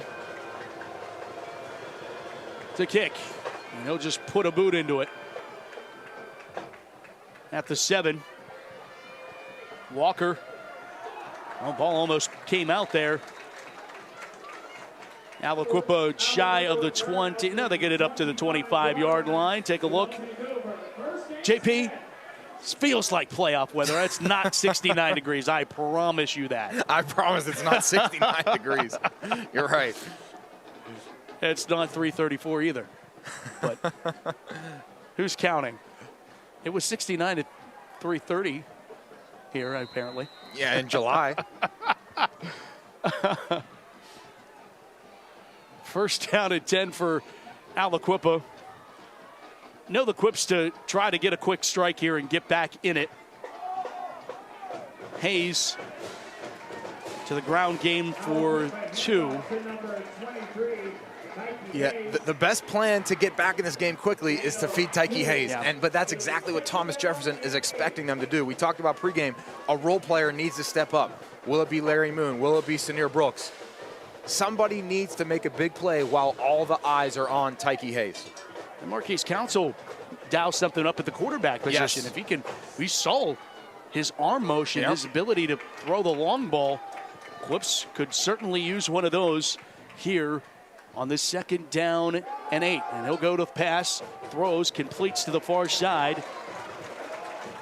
Couple on the catch there for Harrison Walker, his favorite target. So far, the Aliquippa offense has been very vanilla. They're doing exactly what TJ is expecting them. If they're going to throw, it's going to be either a hitch or a go.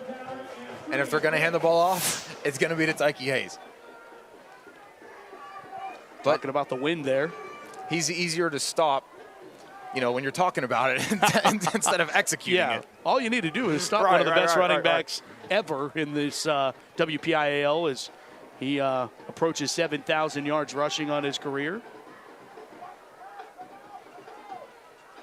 Council rolls, pressured, got to get it away, throws, and nearly intercepted. Just got that one away. And this is going to fall incomplete, and it's going to be 3rd down. So Quips get lucky on this one. No, they're going to call this intentional grounding. There was no available, eligible receiver. Offense, number 1. 5-yard penalty from the spot of the foul. That includes a loss of down. 4th down. See there, nobody eligible near where Council was trying to throw it. And, of course, they lose Quentin Good, Cheese, as everyone called him, the quarterback of the Quips last year, and ends up finishing his career as the all-time leading passer in Aliquippa history. It's a pretty nice title to have. Well, let's pay attention here, Matt. With this snap, this could be a touchdown, Thomas Jefferson. Shagog standing at his own goal line here after that penalty on 4th down, 23 here. Good snap, but he drops the ball, and it's caught for a touchdown! Oh, wow! Thomas Jefferson's Lucas Patterson.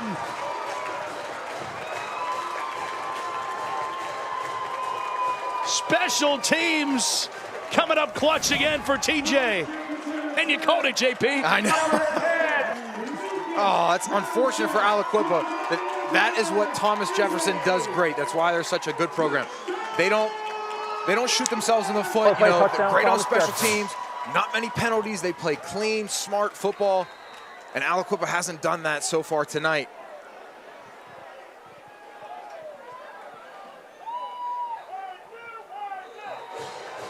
Extra point is good.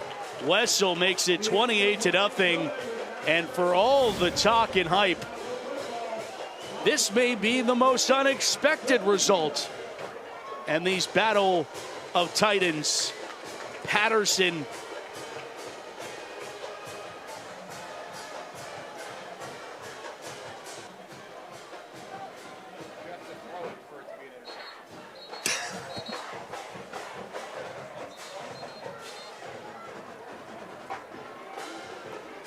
unbelievable. I mean, that's 3 of the biggest plays so far for this game, Matt, have been on Aliquippa's punt team. And I'm sure Thomas Jefferson saw something leading up to this game throughout the week that they liked in film, and they're rushing all their punt return guys, not even punt hold-up guys. They're just punt block guys right up the middle, right through the A-gaps, and they're getting pressure on that punter almost immediately. It's a third of the game, and it's becoming a bunch of the reason why Thomas Jefferson has a 4-touchdown advantage.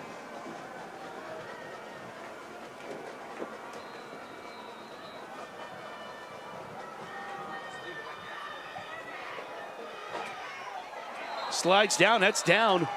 Aliquippa's Nazir Wade.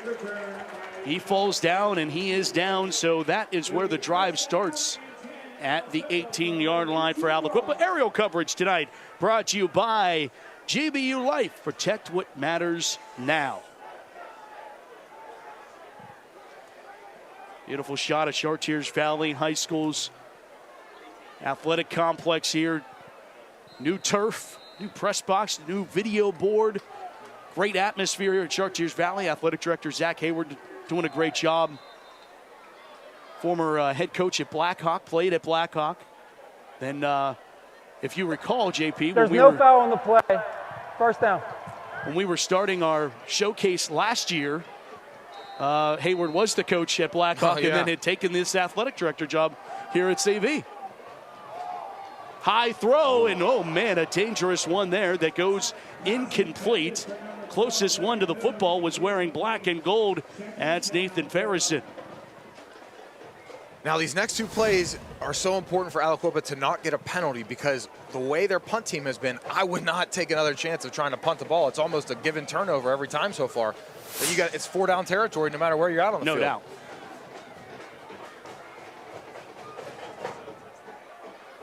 For as much as we talk about the clock not being a team's friend, still not a factor, obviously, being down 4 scores this early in the ball game. But Aliquippa needs points, and they need them quickly.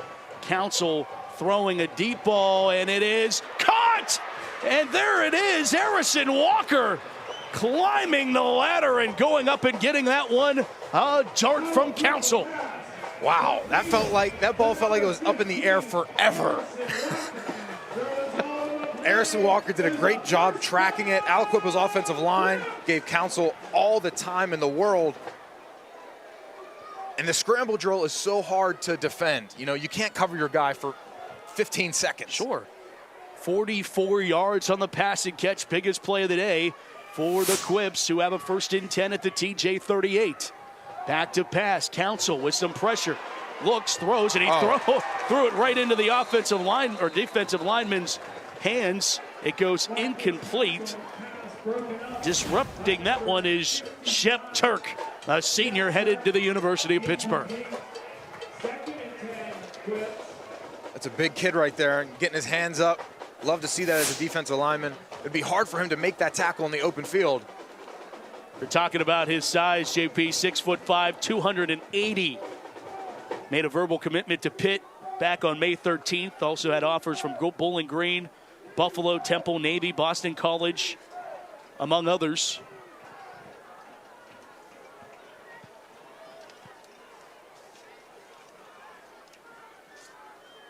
Also a WPIL wrestling champion in the 285-pound class. We're going to Hayes. Council to the end zone. Incomplete. Hayes wanting a flag there, but coverage in the hip pocket of Tyke Hayes was Braden White, laying right with the Penn State bound tailback. Council is putting the ball on the money, though. That was a strike. I think we're going to see a lot of this for 3 quarters. Yeah, exactly. I mean, Hayes doesn't have a carry yet this drive, so we already see their plan. He gets a breather. Hayes not in the game on this snap. Motion Moon out of the backfield. They set up a screen pass to Harrison Walker, and Walker tries to get some help from his offensive lineman, pushing him forward. And they'll say he's down at the 30-yard line. It's going to be about 2 yards shy of the line to gain. 4th down coming up here. Nice design play there, tunnel screen. That takes a lot of timing and repetition from your team there. Get the offensive line out in space, blocking on those defensive backs there down the field.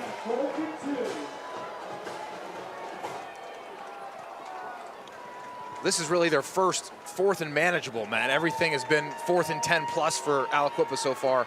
This is more their style of play. 4th down 2.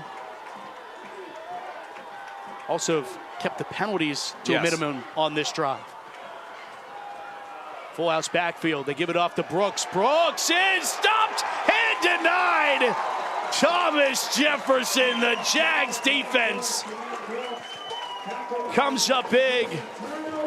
Zachary Villa feeling it right now. Jags getting it done on every facet.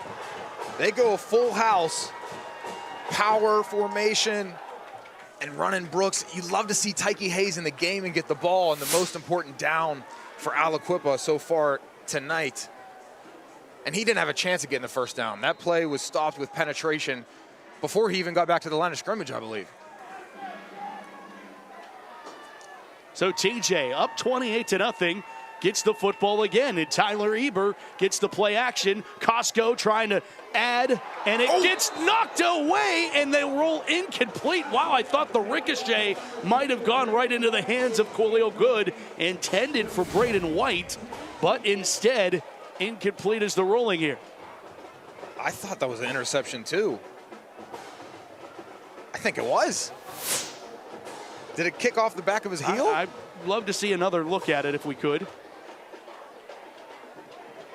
But, you know, the tell is the guy that intercepted the ball, he caught it and then looked at the ref almost to see, like, if the ref saw something. If he really intercepted it, he'd just be running back with it. Right. Eber pushes forward. There is a flag down.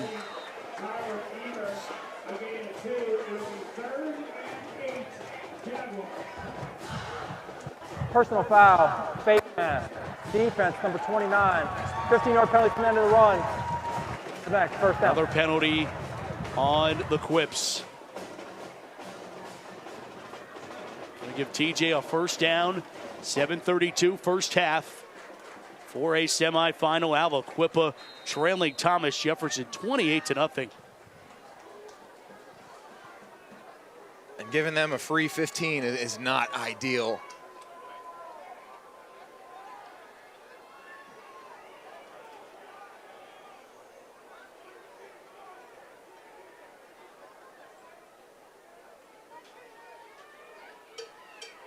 Eber, one more time. Gets 2 before the push starts going the opposite direction. And this is where Thomas Jefferson is at its best. The ground and pound, milk the clock, you know, these slow, methodical drives. I thought it was interesting that Costco and Bill Chirpak dialed up that pass play to start this drive. I thought this would be, as you said, that methodical TJ blue collar. Run it, you know what's coming, and try to stop it. 2nd and 8. Eber off the left side. It's about 2 more. Longmire. Josiah Boykin also there. Costco also very well touted in his senior season. He sat out his sophomore year after transferring from Seton LaSalle, playing there his freshman year. He actually had a couple of offers early in his career to play football at Charlotte and Marshall, but has decided to play baseball at Cincinnati. Clearly can throw the ball, whether it's a baseball or football, pretty well. Both good programs at the Jags. Flags down and Eber denied and tossed down one more time for Josiah Boykin. This is sophomore on this Quips defensive front.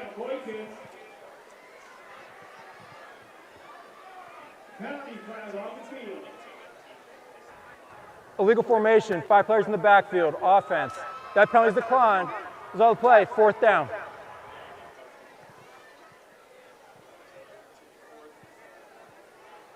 Fourth down. 4th down and 6. TJ's just so comfortable right now. 4 touchdown advantage. Yeah.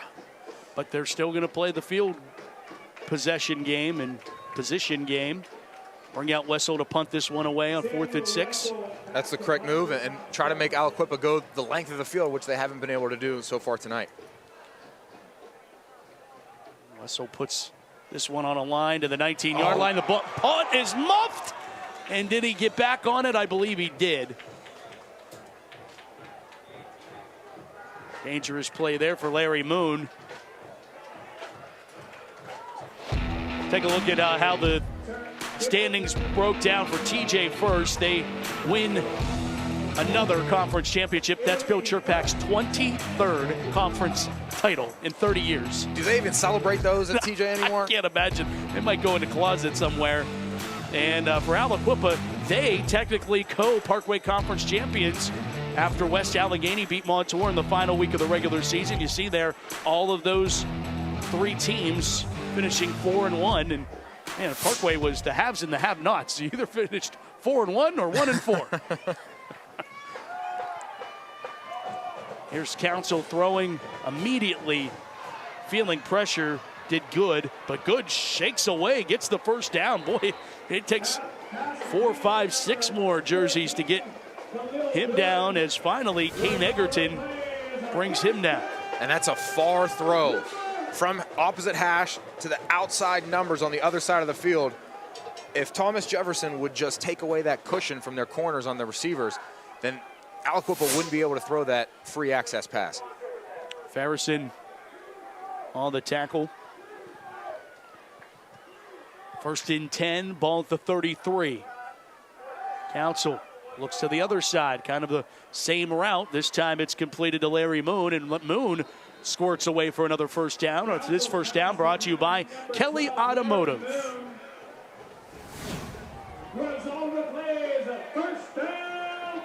You know, as a good friend of the program, Josh Taylor, always says, the journey of 1,000 miles begins with a single step. Yep. That's where Aliquippa is right now. Yep. You can't win the game on this drive right here, but you can start. Just get 1 touchdown and then get 1 stop. 1 touchdown and then 1 stop. 1 play at a time. First down and 10. Ball at the 44. Tyke Hayes motions out. Council with some pressure from Turk. Gets a block downfield and now throws incomplete. See that far sideline, that Aliquippa sideline. Stands are full and people lining the fence behind the Aliquippa bench. Great crowd on hand for what was expected to be an epic battle between 2 perennial powers. And it has been controlled by TJ. Aliquippa 20 WPIO championships, the most all time. Thomas Jefferson with 10, that's tied for 4th all time. But there's a ton of football left to be played, Matt. No doubt. And everything that could have went wrong for Aliquippa in this first half has. 2 block punts, a turnover snaps on downs, bad snaps, fumbles, you name it. Hayes stopped there, it's 3rd down. And this is kind of a representation of Aliquippa loves being the underdog. And they have proved it time and time again. Again, this is a team that is a 2A school by enrollment that's in the 4A semifinal again. They embrace this, and I don't think that there's anybody wavering on that sideline right now. They're trying to pick their way back in it. That one's incomplete. It will bring up 4th down. Council can't find Hayes. What will TJ do defensively? You don't want to give up the big play, but you also want to play consistent defense. How is that chess match working on the defensive front for TJ? Well, so far it seems like they're just playing man coverage, and they're sending Braden White wherever Tyke Hayes goes. And Aliquippa's strategy is really to put all their receivers to one side, put Tyke Hayes by himself in the boundary, and let him go to work. So far it hasn't been successful. As you see, the defensive backs for TJ are switching sides every play. Council on 4th down. Looks, steps up, avoids, gets the first down. Council to the 40. A big first down pickup to keep a drive alive for the Quips. He had Shep Turk barreling down on him. He was able to speed past him. Okay, so Council has some wheels. Aliquippa hasn't needed that so far this year because of their running backs, but it's good to see that he can do it if needed. 14 yards on the quarterback scramble. 1st and 10 from the 40 of Thomas Jefferson. 3:15 to play and whistles and flags.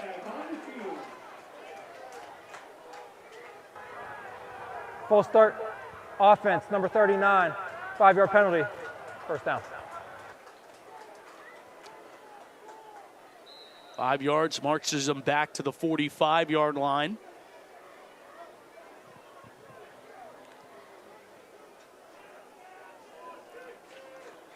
Make sure you stick with us. Coming up in about 3 minutes, the halftime show Brought to you by Shell with Susie Cole and Colin Janov.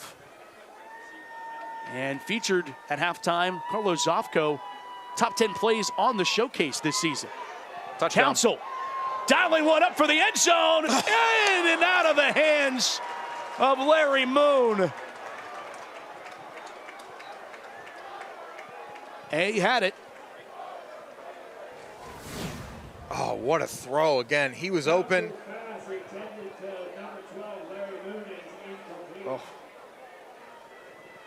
And that would have been the spark that Aliquippa needed. No doubt.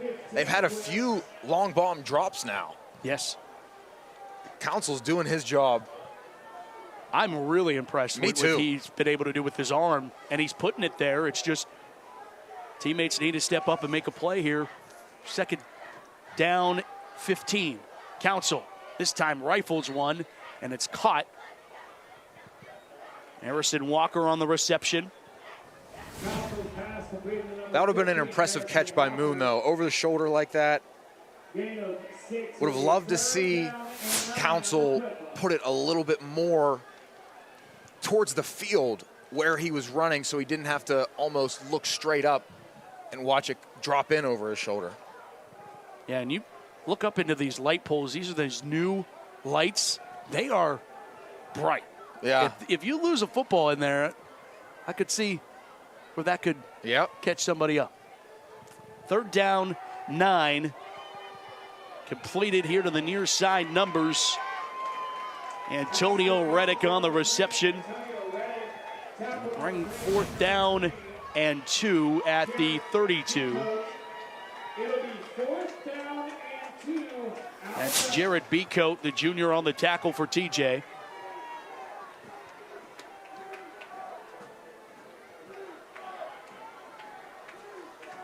They're in the same situation they were last drive. 4th and 2, about the same spot on the field. Yeah. I have a feeling they're not going to go full house here. Looks like a completely different plan here. They go empty set, so the total opposite of what they did last drive.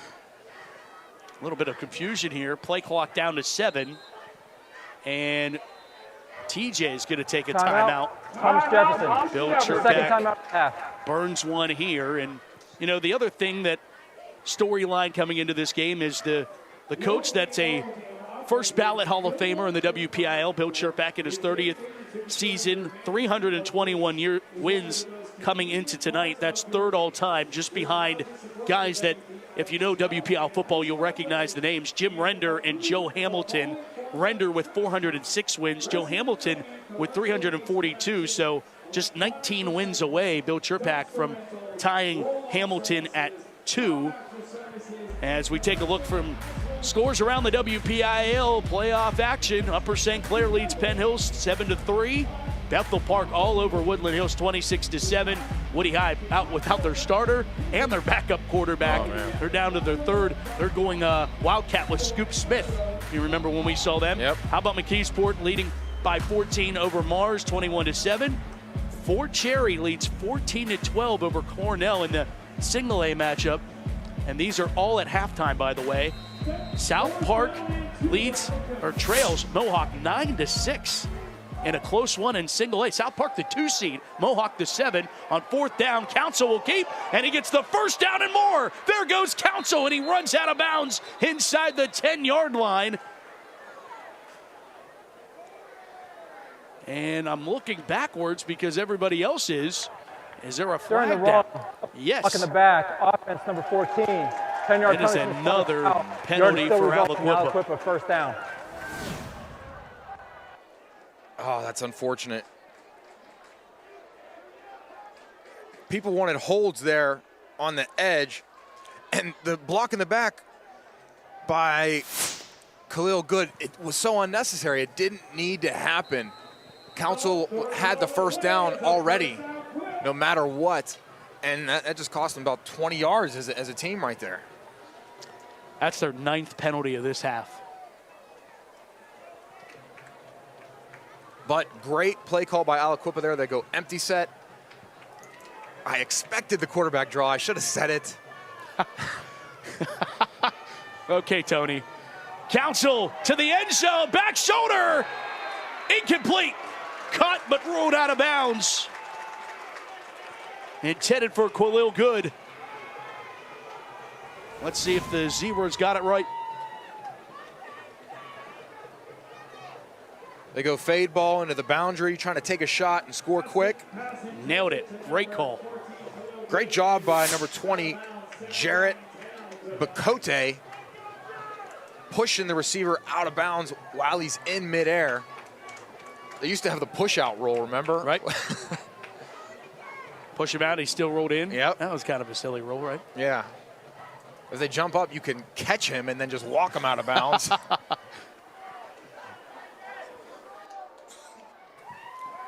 Second down, 10. Council in the middle. Hayes wide open. Touchdown, Aliquippa. A post pattern for Tyke Hayes. Great play design there. They go Rattler concept.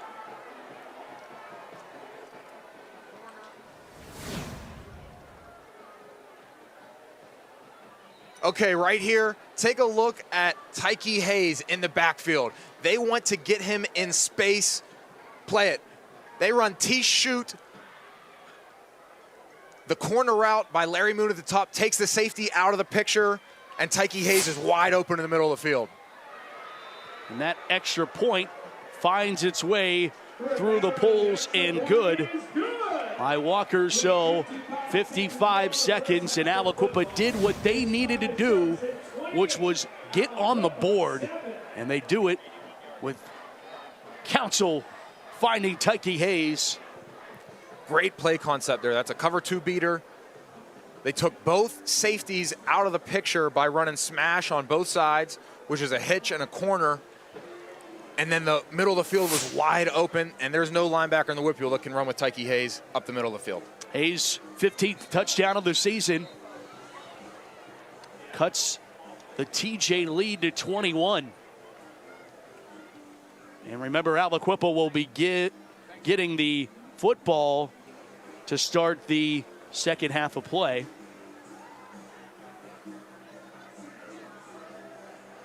"12 plays, 81 yards, 4:37 off the clock." That drive summary for Aliquippa. And boy, if the Quips could find their way back into it, JP, you'll circle an 81-yard drive to start the comeback. And remember, Aliquippa was down 14 points with 5 minutes left in the game against TJ in 2020. Ended up sending it to overtime. This one over the head of one returner, picked up by the other at the 15-yard line. And just shy of the 30, Tyler Eber. All right, let's break this one down from the aerial view here. This safety in the back, they're in cover 2, it looks like, so he has the deep half of the field. And when this player here runs a corner route, it takes that safety out of the picture. So Tyke Hayes here is wide open in the middle of the field, running bare naked, and Council hits him right in stride, and nobody's there anywhere close to Tyke Hayes, walks in for the touchdown. Some of those throws might be the most difficult ones when they're that wide open, yeah. I'd imagine. Yeah, and they're hard to catch when you're that wide open too. It's like running a pregame route. First down for TJ. They, surprise, surprise, go to Tyler Eber. If you're late to joining us, TJ went down, scored the opening drive. Aliquippa first time out of using their timeouts, first time out. And Aliquippa burns this one. Of course, they, led by first-year head coach Vashon Patrick. Vashon takes over after Mike Warfield steps down in July. And let's take a look at the Giant Eagle first half highlights. Tyler Eber show on that first drive. Leads the WPIAL in carries, coming in with 270. But TJ decides to pass. Luke Costco has a touchdown. No, it's an interception picked off by Larry Moon in the end zone. So Aliquippa's defense bends, but they don't break. Aliquippa gets the football, can't do anything. Special teams comes up, blocks a punt. Thomas Jefferson's Matthew Martinez blocks it. TJ gets great field position, and you give it to your bread and butter guy. Tyler Eber punches in the touchdown for the Jaguars, his 25th of the season. TJ leads it 7-0. But now TJ, they like to run the football, but they can throw the football too. Luke Costco dials one up to Braden White, and White does the rest. Little stiff arm here, get off me, and he's off to the races. 88 yards. Thomas Jefferson has a 14-0 lead. They punch one more in thanks to a blocked punt returned by Lucas Patterson. And there you have it, 28-7. Thomas Jefferson has this lead. Here's Eber trying to break free, and he does. First down. A Kelly Automotive first down. Josiah Boykin on the tackle for Aliquippa. And there is a quip down, so the result of the play is the first down. Officials timeout for defensive player injury. There you have it. Keep our eye on the game and pause for a word from our sponsor.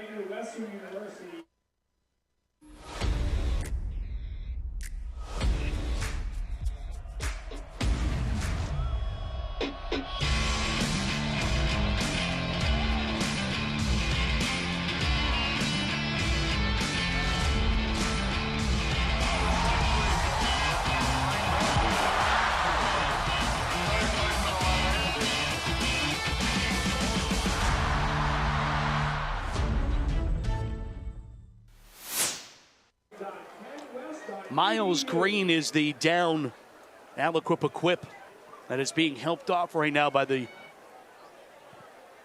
athletic training staff. He's actually being carried off by two coaches.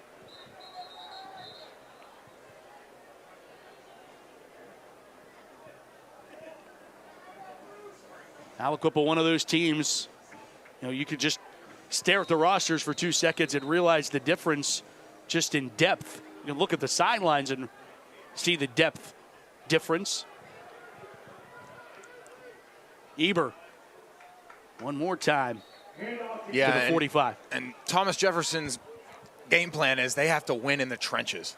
So Aliquippa needs all of their hogs as healthy as possible. And, you know, Thomas Jefferson's winning that battle in the trenches. It starts up front. That's going to take us to the end of the first half. Thomas Jefferson.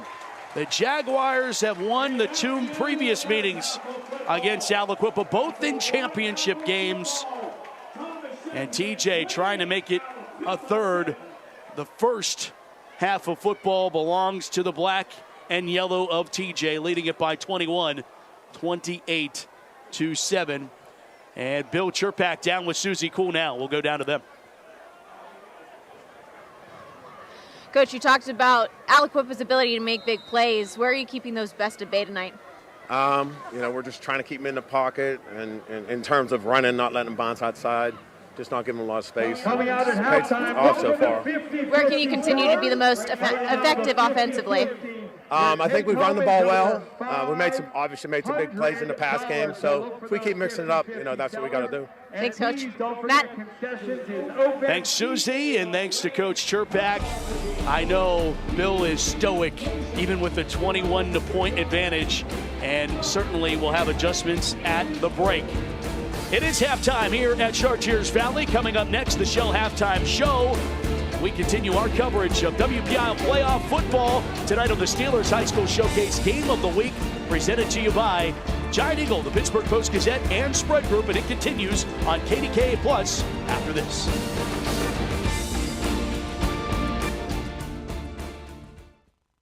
By having real clients and producing real campaigns, at La Roche, our students thrive by putting their ideas into action. The students at La Roche that are using applied learning completely nailed my business and delivered me something that I am going to be able to use in real time. It was a really nice experience to actually see how the establishment functions, being able to actually work with real people, real community partners, instead of something that was hypothetical. I'm attorney Edgar Snyder. For over 40 years, you've watched me do my signature point on TV. But who am I pointing at? He's pointing at someone who's been hurt in an accident. Someone overwhelmed with paperwork. Someone struggling with bills. Someone who can't get answers. Someone who can't get justice. I'm pointing at my community, my neighbors, and letting them know we're here to help. So remember, there's never a fee unless we get money for you. I'm Albert Lin. I'm Chief of Shoulder Surgery at UPMC. I chose orthopedics because we have a chance of making really positive impacts on people's lives to get people back to whatever it is they want to do, whether that's their job, whether it's sports, whether it's just raising their hands so that they can put on their shirt. Everything that we do is driven towards improving patient care and patient outcome. World-renowned care, world-renowned surgery, world-renowned experts in everything. And that is really what sets UPMC apart. Hi, folks. Welcome to the Pittsburgh Steelers Hall of Honor Museum.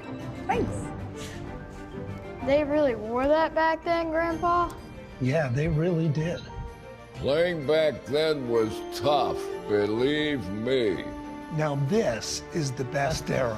Nobody could beat that dynasty. I couldn't agree more. Those teams were unstoppable. Now, I don't know about that, but the team was really good in the 90s. Come on, you couldn't catch those teams of the 2000s. They went the distance, literally. That's what I'm talking about! Yes! The 70s are definitely the no best. No way! The 2000s, hands down. Whoa, guys, stop fighting. I think every era was pretty sweet. You said it, kid. I hope you guys enjoyed yourselves, and I hope to see you back here soon. Wait, you're T? Seems like a nice spot. Welcome back to the Steelers High School Showcase Game of the Week on KDKA Plus. Alongside Colin Donov, I'm Susie Cole, and it's time for the Shell Halftime Show. Like every single week here on the Steelers High School Showcase Game of the Week.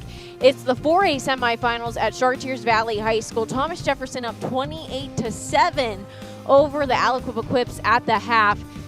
Colin, build your pack for Thomas Jefferson. He said it before this game. You got to limit the big plays from Aliquippa. Well, they're doing that tonight. They're bringing in all facets of the game, the Jaguars are. So where do you think their best phase is, or what's really great about the Jaguars game tonight? I mean, it's hard not to point out the special teams game. Yes. I think if you're Aliquippa, you're doing everything in your power not to put your special teams unit on the field. But you've seen TJ, they've just been on it. They brought the pressure, whether they dropped the snap or whether they even tried to get the operation off and actually punt it. TJ's been there every time to block it, and they've just manhandled them in that phase of the game. And it's just a little bit unexpected, too. I mean, I was expecting a good, maybe even close matchup, but TJ just blowing it out of the water in that first half. So how do you think on the flip side, you know, you have a tenured coach and build your pack for Thomas Jefferson, but Bashawn Patrick, where does he need to figure it out come the second half? I think if you're Aliquippa and you're looking at this game, you're not actually getting outplayed that bad. Because when you watch, there's some big plays to be had. Your receivers drop some passes. And I think in general, when you're a coach and you're getting beat 28-7, it probably could be worse, to be honest, because of all the penalties, all the miscues, the turnovers. At the end of the day, you're going into this only down 3 scores. And when you have an explosive offense, you just got to keep the guys rallied, keep them playing hard. And I thought they did a good job towards the end of that half, getting in the end zone, showcasing that they can make some plays, and really instilling some belief in those guys. Yeah, and Tyke Hayes with that lone touchdown for the Aliquippa Quips here tonight. Speaking of coaches, you know we love to highlight the Coach of the Week each and every week here on the Shell Halftime Show. And this week we're honoring Jeanette Jayhawks head coach, the top dog for them, Thomas Pallone. And here's why. Last week, the number 13-seeded Jayhawks upset the number 4-seeded Neshannock Lancers to advance to the Whitfield Class 1A playoffs. The Jayhawks scored 21 consecutive points after falling behind 7-0 in the first quarter, including a kickoff return and safety in the 23-7 victory. The recognition marks Coach Pallone's first Coach of the Week honor since taking over the program in 2021, so congrats, Coach Pallone. And Jaguars head coach Belcher Pack and Aliquippa Quips head coach Bashawn Patrick will be going at it more here in the second half at Chartiers Valley High School. We'll be back with the Shell Halftime Show after this on KDKA Plus.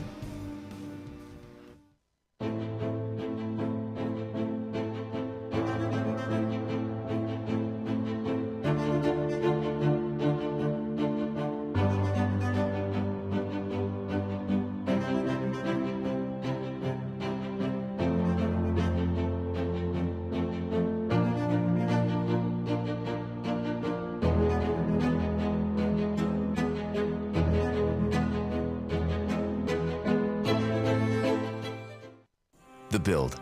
What is it that drives us to follow our dreams, to build them from scratch, from the heart? For us, it's the same ideals of hard work, craftsmanship, and unity that define our great nation. It begins with trusting in yourself and having a team behind you that believes any dream is possible, and that every project is a vision of what can be, of who you are, and the future that you continue to build. From our family to yours, 84 Lumber, where quality and pride come together, one dream at a time. From heating and cooling to a large array of construction equipment, Herc Rentals has the gear you need to get the job done.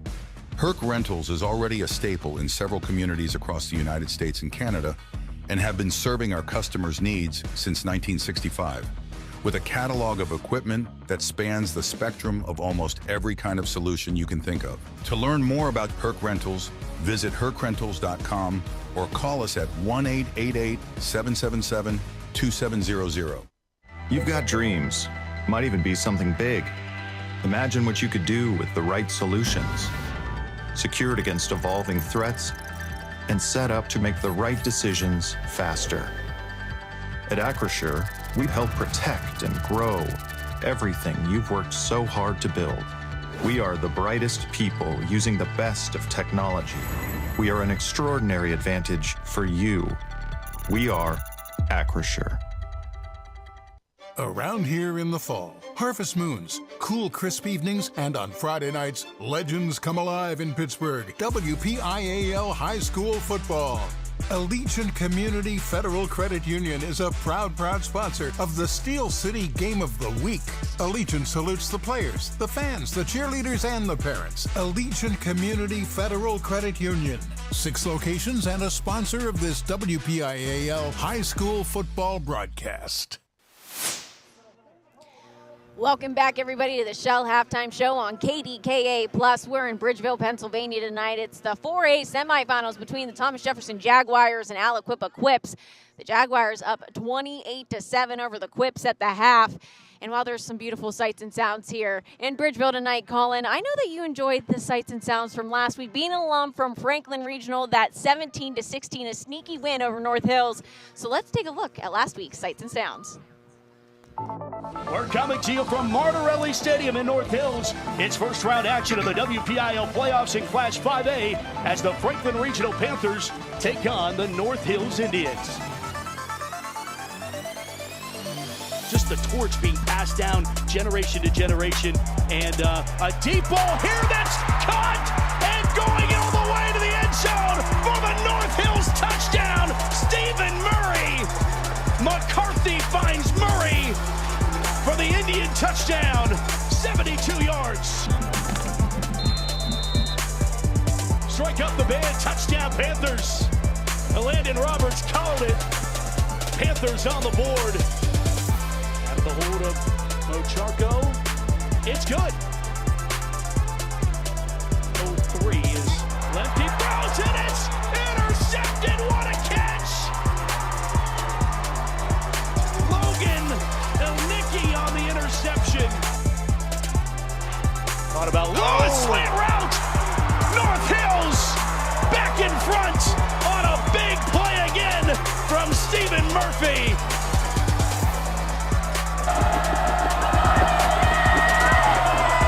Bain to punt. Oh, the punt goes over his head, rolling down and it rolls, but he doesn't hit it out of bounds. It's recovered in the end zone. Touchdown, North Hills. No, they roll touchback. What is going on? Safety is the call.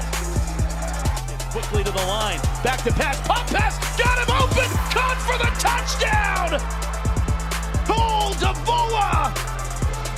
What a play call. Wow. North Hills down by 1, but just 4 seconds to play. McCarthy throws it back to one of his offensive linemen.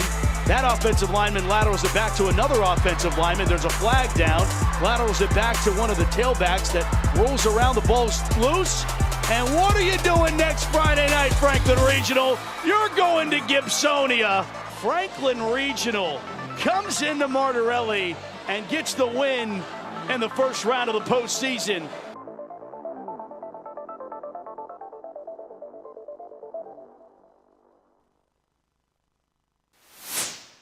Again, what a win by Franklin Regional over North Hills last week, 17-16 to advance to the 5A quarterfinals. And Colin, being that alum, what was your favorite part of that game last week? Honestly, I think just the close game of it. You always want a close game in the playoffs, and obviously I'm excited that Franklin came out on top. First playoff win since 2018, so it was awesome for us. Yes, of course. And while there's always great plays at the showcase here tonight, last week, you know, there's been great plays on the showcase all season long. And our very own WIPIO insider himself, Carlos Zofko, he actually broke down the top 10 plays from the Steelers High School Showcase this season. Let's check him out right now.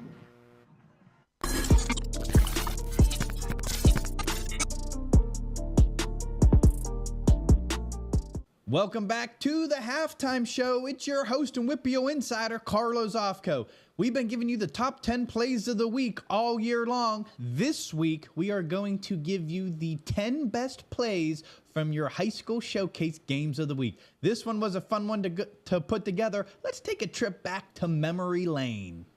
At number 10, starting off this list, we go to Week 3, South Park and Steel Valley. It was a defensive stalemate until a minute left in the game. Robert Lindsay gets the game-winning and only touchdown of the game. That was a fun one in Week 3, defensive battle. At number 9, we're going to last week, where North Hills are going to find the end zone first. Kelly McCarthy's going to find Stephen Murray. Franklin Regional would come back to win, but North Hills had the top play of the game. That was a good one. At number 8, we're going to Week 9, Moon versus South Fayette, and Cross is going to find his guy deep down the field, Savario Vendetti in the end zone. Nice play there. At number 7, we're going to Week 8, and it's going to be some trickeration from the Avonworth Lopes. Marco Elia finds himself wide open in the flat, takes it to the house. Avonworth would go on to beat North Catholic. At number 6, Week 0, and this was the Trey Hopper coming out party. Here's one of his better ones here. He finds Marcus Battles down the field. Hopper had one heck of a season for the Spartans. At number 5, we're going to Week 6.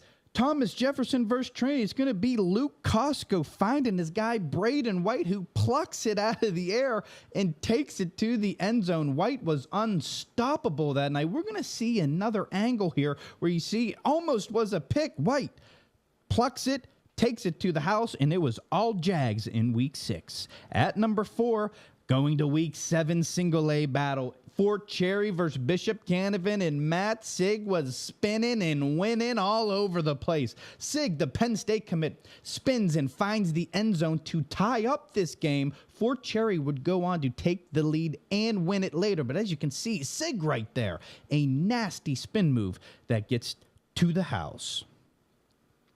At number 3, we're going to Week 5, one of the biggest matchups on the showcase. Upper St. Clair versus Peters Township, a battle of undefeateds. It was 3rd and 32. Upper St. Clair, Julian Dahlem takes the handoff, takes it to the house. You're going to see him make a couple guys miss in a phone booth here. This broke the game open, and Upper St. Clair hasn't looked back since. They are still undefeated, but we saw Week 5 how good this team really was. At number 2, we're going to Week 4, one of the best matchups we had on the showcase, Penn Hills versus Aliquippa, and it was Natel Mitchell running over and spinning around the defenders. Penn Hills would go on to upset Aliquippa. And at number 1, let's take it to JP and Matt. Back to pass. Wall steps up, pressured, got away, only momentarily, ball's loose. Scooped up and into the end zone for the touchdown. Agent 0, Roman Thompson. And did he set the ball comes down? He set the ball down before he crossed the goal line. The ball is still alive, and Woody High's going to take this all the way back for a touchdown the other way. DJ Dutrell, touchdown Woody High on one of the most bizarre plays you'll ever see. Did Roman Thompson drop the ball before he crossed the goal line? This is unbelievable. Thompson fumbles. Definitely a fumble. No doubt. and then 101 yards the other way. And that number one play sure did make its rounds nationally.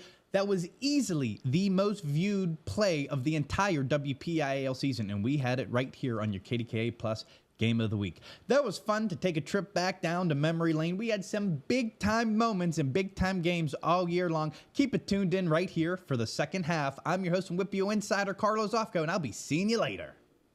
As someone who disrupts plans for a living, I can't say enough about the importance of life insurance. Sometimes you can see the end zone right ahead of you, you can have a clear shot, then bam, it's Cam. A policy from GBU Life can let you focus more on getting out from under what life throws at you and worry less about protecting the life you are working hard to build. You can get a policy with GBU Life that is affordable to you now and build on it for the future with their guaranteed purchase option rider. Get started protecting the life you are building today at gbu.org. Quiet on set? No way. This is Jake's time to shine, and Ryan's, and our crew. Cameras, check. Drones, check. Checking that shot we just checked? Double check. We ain't got time to chill. We're out here capturing this action. This is when we get to work, to bring you every moment live, no matter what. Broadcasting changes everything. Transform how you experience the game with JRM Video Production.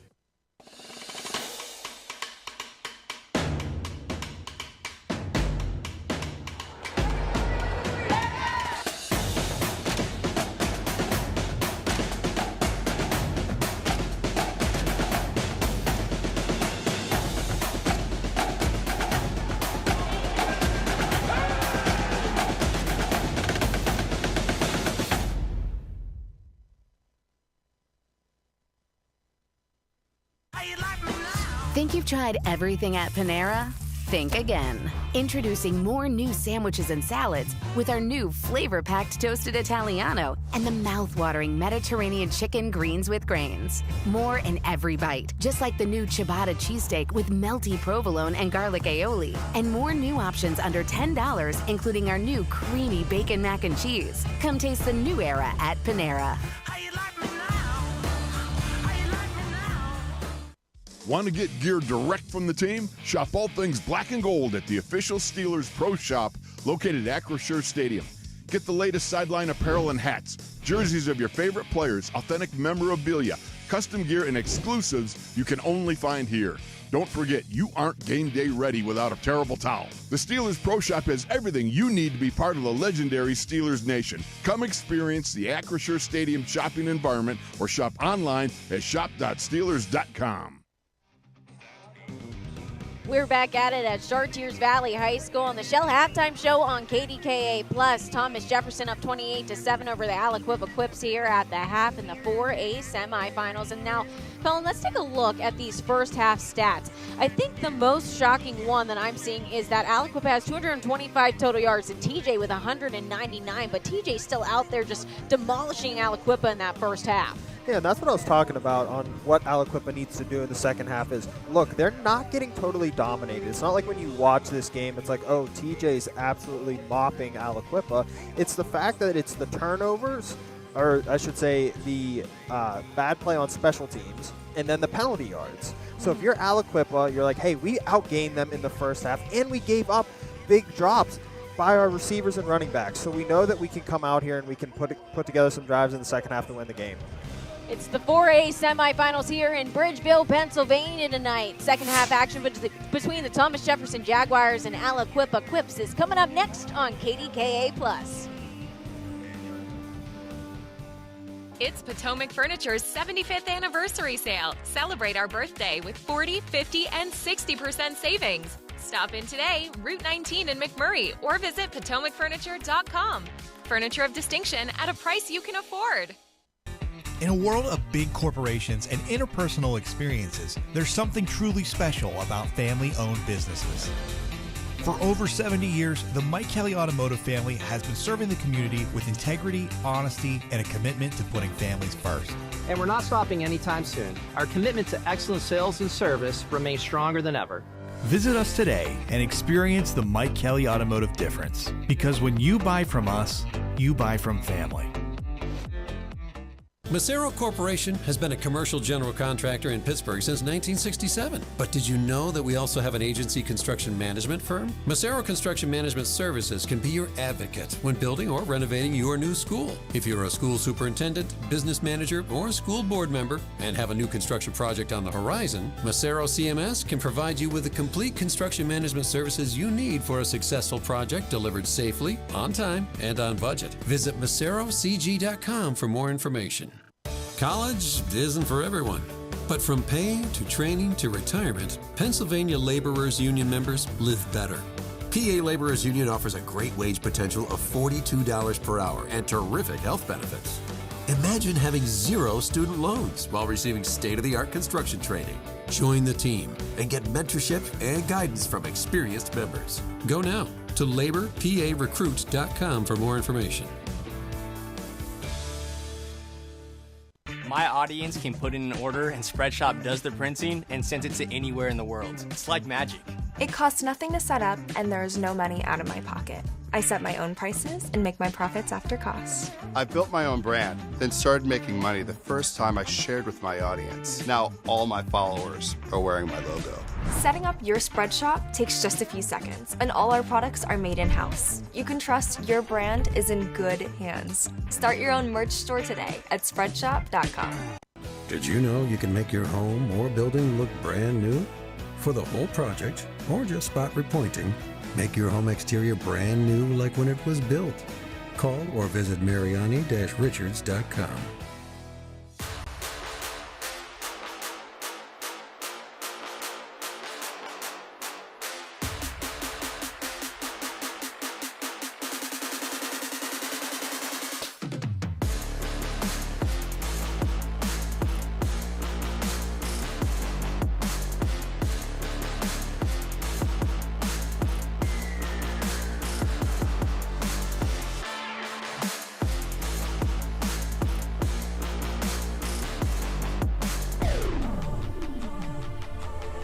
The sights and sounds of our Steelers High School Showcase Game of the Week presented by Giant Eagle, the Pittsburgh Post-Gazette, and Spread Grill. Back to Chartiers Valley where Aliquippa will lead things off here in the second half. As we get you ready back inside the broadcast booth, everybody. That's Johnny Patrician. I'm Matt Fargo. Happy to have you along. WPIO semifinals, 30 WPIO titles between these two teams. And I think this opening drive might be one of the most important opening drives if Aliquippa wants any shot and going to WPIO championship number 17 in a row. Yeah, one for logically on the scoreboard, but also for the morale and positive attitude on your sideline. That's so important that these guys don't give up. Hopefully that coach gave them a meaningful speech in the locker room and told these guys that we still have a chance. We played our worst half of football all season long, and we still have this half to make it up. Slant pattern completed. Harrison Walker weaving his way for a first down. Walker gets 11 to the 45-yard line. It's a Kelly Automotive first down. And the Quips already in Thomas Jefferson territory on the first snap of the second half. TJ scores all but one inside 10, 7 yards, the 88-yard touchdown, 1 yard, and then the 3-yard punt block recovery for a touchdown. Yeah, really, the reason that Aliquippa has more total yards than TJ does is because TJ hasn't had really any room to go. They get the ball in the opposing red zone every time so far. Harrison Walker, the intended receiver there, in and out of the hands. Second down at 10. Another look on the UPMC Sports Medicine instant replay. But TJ is coming up with some nice pass concepts early on this drive.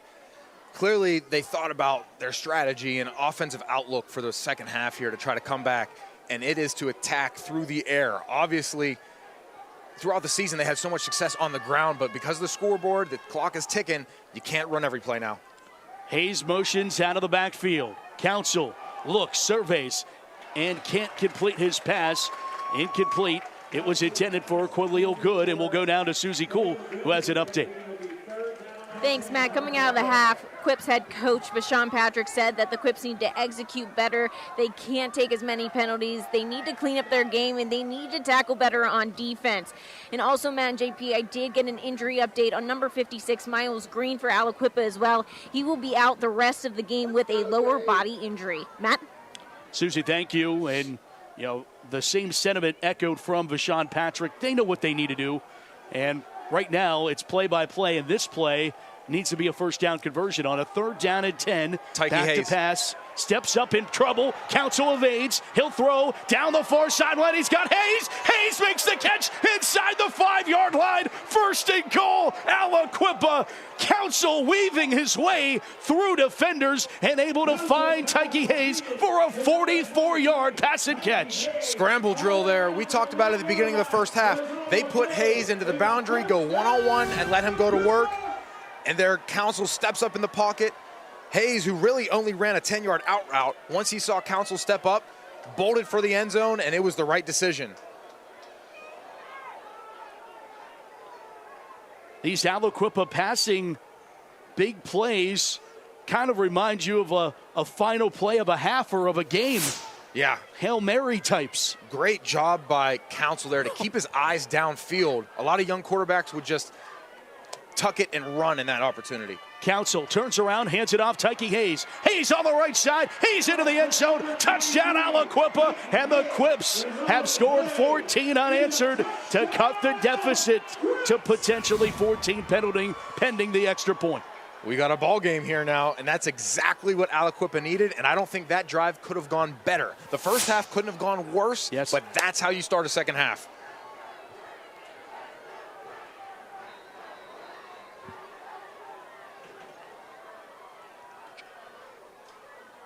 Bernardo Rivera, the kicker for Aliquippa, kind of line drive the last extra point. Substitution, And Aliquippa gets penalized. 5-yard penalty on time down. Another penalty. Well, the perfect drive was too good to be true. Yeah. Now this extra point is a lot harder. And I mentioned Rivera's last one kind of whirly-bird its way through. And it's blocked. Extra point is no good. And it will be 28-13, a 15-point advantage for Thomas Jefferson. Jags will touch the football for the first time in the second half when we come back. But TJ, special teams, still special here in the second, here on KDK Plus. As someone who disrupts plans for a living, I can't say enough about the importance of life insurance. Sometimes you can see the end zone right ahead of you, you can have a clear shot, then bam, it's Cam. A policy from GBU Life can let you focus more on getting out from under what life throws at you and worry less about protecting the life you are working hard to build. You can get a policy with GBU Life that is affordable to you now and build on it for the future with their guaranteed purchase option rider. Get started protecting the life you are building today at gbu.org. By the time this Steelers fan is finished drinking his Pepsi, you'll be 15 seconds closer to game time. Steelers watching. Better with Pepsi.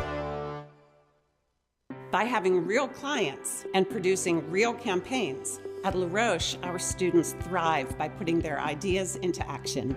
The students at La Roche that are using applied learning completely nailed my business and delivered me something that I am going to be able to use in real time. It was a really nice experience to actually see how the establishment functions, being able to actually work with real people, real community partners, instead of something that was hypothetical. Get ready, Pittsburgh. The WPIAL playoffs are here, and the best high school football action is on KDKA+. Tune in Fridays at 7 p.m. for the Steelers High School Football Showcase, presented by Giant Eagle, Pittsburgh Post-Gazette, and Spread Group. Tonight's broadcast is brought to you in part by Macero Construction, by Herc Rentals, by Kelly Automotive, by La Roche University. Be your authentic self. For a game that was expected to be out of this world, now a 15-point ball game. Aliquippa chipping away at what once was a 28-0 advantage for Thomas Jefferson, now 28-13. Jaguars didn't think up 28-0, you didn't think this is an important drive. Not necessarily they need to get points, but they need to be methodical, play the field position game. Because I think with that drive, JP, 5 plays, 57 yards, a lot of that had to do with the kick return to set them up in good field position to go just 57 yards in 5 plays to make this a 15-point ball game. They had no negative plays. It was great pace, no penalties, which was huge and probably the first time all night for Aliquippa. And that's their remedy for the rest of this game now. Just quick, intermediate passes.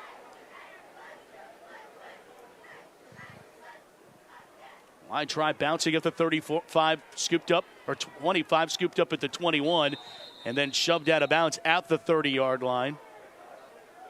And JP, you want to take another look at this? Yeah, okay, let's look at this. Tyke Hayes and Braden White here. Tyke Hayes and Braden White here are in man coverage down at the bottom of the screen. And when Council steps up in the pocket, go ahead, play it. Tyke Hayes only runs an intermediate route there, a 10-yard out. The read isn't there. Council steps up. Tyke Hayes realizes it and bolts for the end zone. And Council finds him in a scramble drill. That is almost impossible for a defensive back to stick with Tyke Hayes for 10 seconds as the play's going on. Eber breaks free, runs into his own offensive lineman, and picks up a Thomas Jefferson first down, 15 yards. And had it not been for Thomas Jefferson's Beckett Everly, he could have probably gotten a couple more out of that. He ended up running in to big 77 as you take another look at it. Eber is a great Western PA Thomas Jefferson running back. I mean, he is the prototypical, if you think of a Thomas Jefferson running back, he fits the mold. 5.8 yards a carry, 1,500 yards on the year. He's only a sophomore, tough kid, runs behind his pads, plays football the right way.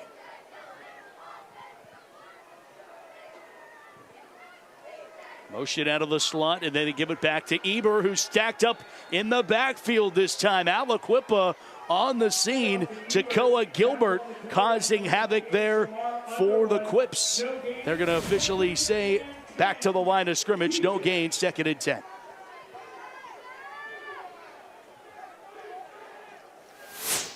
Well, this is what Aliquippa needs. They need a stop here, and then just one possession at a time. That's the way you come back. I mentioned the last time these two teams played in the 2020 WPIAL Championship at North Allegheny, Aliquippa down 2 scores with 5 minutes left.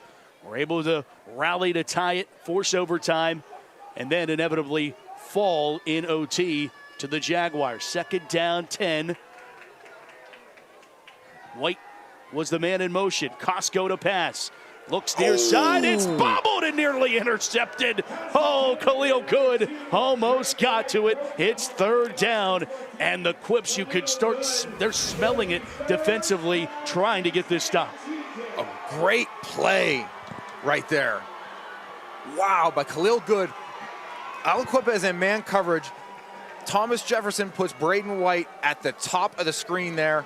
Run them in motion to see what the coverage is, get a coverage indicator from Aliquippa. It is man coverage, and Khalil Good gets the matchup and undercuts the out route. Impressive rep there by Khalil Good.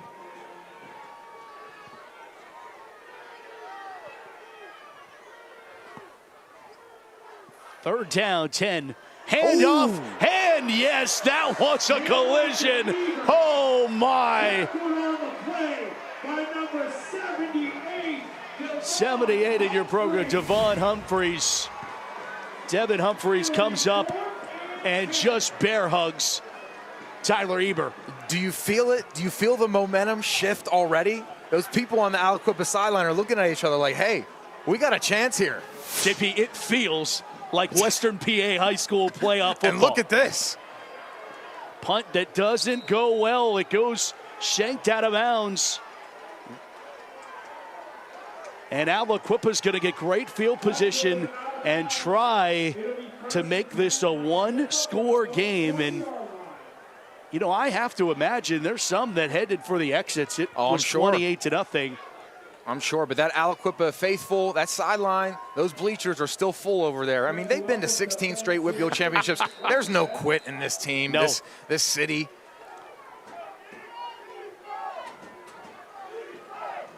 First down and 10 for Aliquippa. Council goes trips, top of your screen.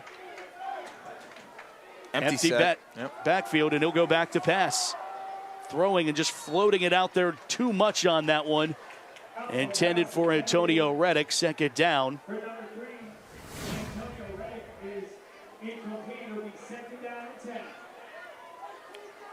And I like they're really being creative this second half in their passing concepts. In the first half, it was mostly hitches, goes, pretty vanilla. They're really letting Council show us his game, and he has so far tonight. Been very impressive. Second down, 10. Council with some pressure, steps up and evades. Now he'll look to his right, think about running. He'll now throw off his back foot and incomplete. It'll be third down. Was there a moment there that Council had some room to run? Decided to not. I like how he extends the play to pass. You know, a lot of quarterbacks extend the play to run. Sure. He keeps his eyes downfield, and that is so rare for a high school quarterback. And I thought he saw Khalil Good streaking downfield for a second, but I don't think he had the time to get it to him. Those Thomas Jefferson defenders were barreling down there on him.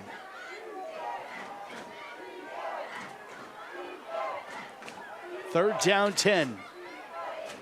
Trips tight, top of your screen.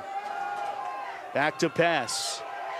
Council steps up, rolls right, looks, and throws out of bounds, incomplete. Fourth down, and Whips can't do anything offensively on this one. But the decision here, though, I mean, you send your punt unit back out there with everything that happened in the first half. I think everybody on the Thomas Jefferson sideline is, you know, it's like sharks smelling blood in the water. Yeah, I mean, the way things have gone for the special teams unit, I don't know what the alternative is, but even a Hail Mary that if it gets intercepted, it gets intercepted, it would work better than what has been the punt unit. There we go. That one worked very nicely. Fielded at the 30-yard line. Eber, I beg your pardon, this is White. White gets this crease. White shimmies away, and then he's pulled down by a jersey with a flag down. Cameron Cannon on the tackle for Aliquippa, and we'll check the penalty flag on that Thomas Jefferson return.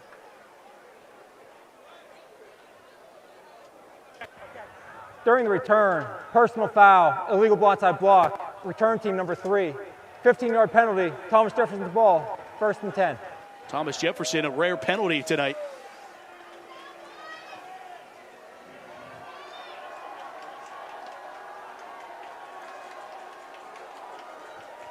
Linemen helping out.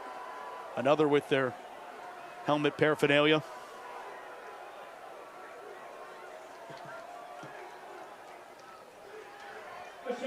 First down, TJ at the 32-yard line.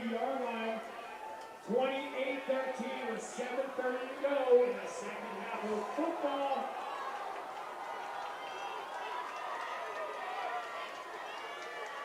Little confusion in the back end here for Aliquippa. Looks like they're going to cover 0. Slant route, it is caught. Shaking off one is White, and White almost broke it. Due to that cover 0, no one back there to help out, and Lester Longmire saves a touchdown.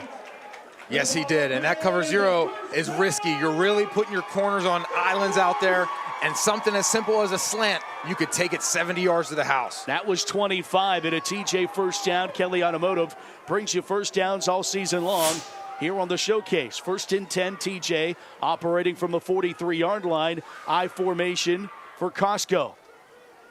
Eber the call, and nothing available but 2. Harrison Walker on the tackle for the Quips. I don't think Aliquippa will go back to cover 0 after that play right there. I mean, Costco and White, they have a connection. We've seen it throughout the year. That's a great quarterback wide receiver tandem. And with the quick game of Thomas Jefferson, they have so many reps and practice, and that timing is down pat in those slant routes, hitch routes, you name it. Yeah, I remember earlier this season when we saw TJ, you were really impressed with how fluid and how crisp everything was. Yeah. Tightly wound from Bill Cherpak. White in motion, top of your screen. Eber the call off the left side, breaks the tackle, has a first down to the 30-yard line.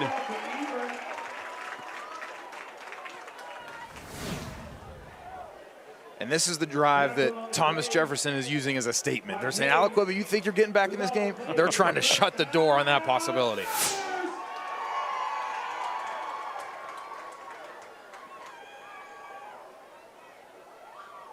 TJ had their first drive of this ball game stalled after a great drive. They get all the way down to an end goal situation on third down, end up throwing an interception in the end zone.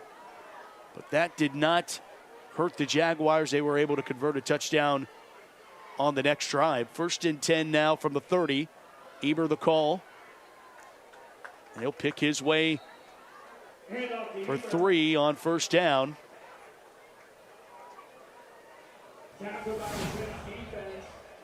You don't see the guy that gets all these carries like this very often anymore in football, even at the college in the pro ranks. It's really running back by committee. That's all the rage right now. Yeah, you're right. I mean, it takes a lot on your body. It's a toll week in and week out, and that's why the lifespan for running backs in the Pro Football League, NFL, is short. Yeah. You know, once you get to 29, 30, that's usually the drop-off, and running backs aren't getting paid like they used to be. Eber goes to the 25-yard line, and he paid for it. Decked by Clester Longmire. I mean, a lot of these guys, JP, that's the other thing, is a lot of these guys we're seeing, you know, Eber, a sophomore, tackled by Clester Longmire, a sophomore. We could be talking about these two teams for many years to come, and that's no surprise as we're headed through a decade and a half worth of dominance between these two. Just ended up on the same side of the bracket this year. Eber falls forward for a TJ first down. But crazy to think about, there's some good seniors in this game. Costco, Braden White. I mean, if you Tyke think about Hayes. it, if Aliquippa goes down, is this Tyke Hayes? I mean, this is his last game ever in high school. Yep. Which you know, he wants to end his career with a championship. No doubt. Anything but that would be a failure. And it's all he's ever known. Right. I mean, you would have to imagine that this senior class doesn't want to be known as the class to break the streak. And they want to be known as the class to win 4 Whippeals. Yeah. You know, how rare is that? Go back to Clarendon Bears doing it with the streak of 66 with Tyler Boyd.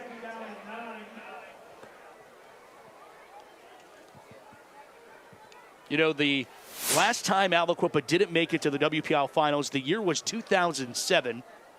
They fell in the semifinals to Jeanette in the highest scoring WPIAL playoff game ever. I was at that game at Highlands. It was between John Baldwin and Terrell Pryor. 70-48. I was at that game. I remember it like it was yesterday. That is the last time Aliquippa failed to make it to the title. Flags fly on 2nd down and 9. Encroachment, defense, number 29, 5-yard penalty, 2nd down. I was a little kid then, and man, that's when Terrell Pryor was a superhero to me. Oh, my goodness. I mean, my dad and I went to a lot of his high school games, football and basketball. I always say, for as good as Terrell was at the high school level in football, he impressed me more in basketball. Yeah. Just remember him throwing one off the backboard and catching it, dunking it with 2 hands. Just man among boys. 2nd down, 3. After the penalty on Aliquippa. Costco standing above center right now, not going under yet. Play clock at 10 seconds. Pitch right side. Eber the call. Ebers inside the 10. I think it might be about a half a yard shy of the first down. Thomas Jefferson's inside the Allegiant Community Federal Credit Union red zone. Looking to cash in here. And it will be 3rd down and about a half a yard. And this is, I think, 4-down territory. You know, if you don't get it here, Thomas Jefferson wants to end this game. You know, you keep that 2-3 touchdown lead. They got an insurance touchdown. You know, that takes a lot of hope away from the Aliquippa faithful. No doubt as the clock dwindles towards that 4th quarter. Eber one more time. Pulled down from behind.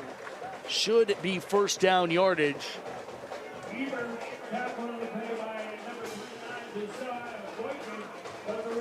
First down, Jaguars.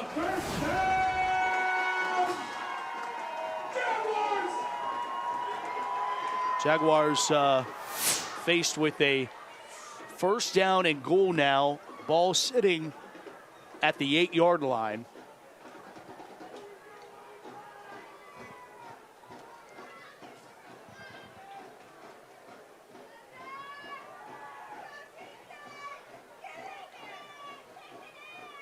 Man coverage. Costco turns around. Eber the call. Eber's in for the 3rd time tonight. Touchdown, Thomas Jefferson. Touchdown, Tyler Eber.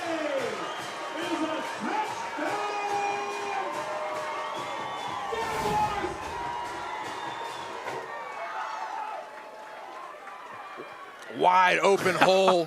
Tyler Eber running behind his buddy Trent Miller. The fullback widening the lane for Eber. Just a classic power concept play by Thomas Jefferson out of the I formation, which they've done a million times, and you can't stop it. Wessel puts the kick in, 35-13. TJ extends the lead to 3 scores one more time, and now there was a flag thrown late. After the play, sportsmanlike conduct. Thomas Jefferson, number 55, definitely be forced on the kick. The PAT was good. All right, we'll step aside. More high school football action in the Steelers High School Showcase here on KDKA+. TJ leads at 35-13. In a world of big corporations and interpersonal experiences, there's something truly special about family-owned businesses. For over 70 years, the Mike Kelly Automotive family has been serving the community with integrity, honesty, and a commitment to putting families first. And we're not stopping anytime soon. Our commitment to excellent sales and service remains stronger than ever. Visit us today and experience the Mike Kelly Automotive difference. Because when you buy from us, you buy from family. Tonight's broadcast is brought to you by the Pittsburgh Post-Gazette, by the Waterfront, by Panera Bread, by Loewe Enterprises, promotional products and apparel. Welcome you back to Chartiers Valley tonight. TJ 35, Aliquippa 13. Back with Johnny Patrician, Susie Cool, Matt Fargo, and our entire JRM production crew tonight. Penalty moves them back to the 25, and they squib this kick, rolling around, picked up at the 27 to the 35, trying to get an edge here. This is Walker, and the edge, a sea of gold, arrived, and Walker squirts up just shy of the 40-yard line. TJ holds off a dangerous return man. Finally getting some better field position, though, on these last couple of drives. No question. Hey, for the latest in high school football across Western Pennsylvania, go to postgazette.com.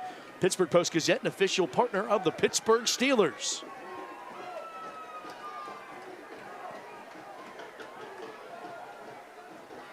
First down at 10.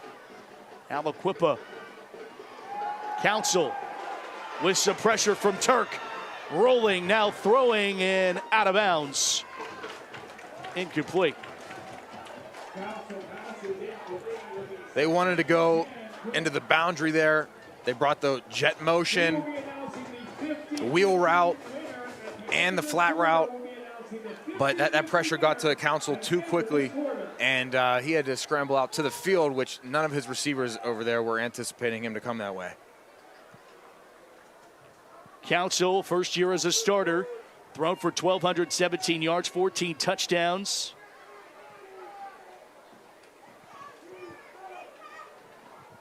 And he's just a sophomore. Yeah. Sets up the screen to Tyke. Hayes trying to get loose. Bowled over right shy of a stick. And yeah, Hayes is down and grabbing at his knee. Officials timeout for an offensive player injury.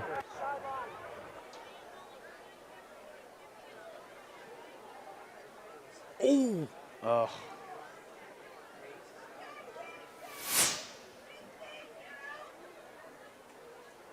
That is not what you wanted to see, no matter what side of this you are on. We'll step aside here on KDK Plus.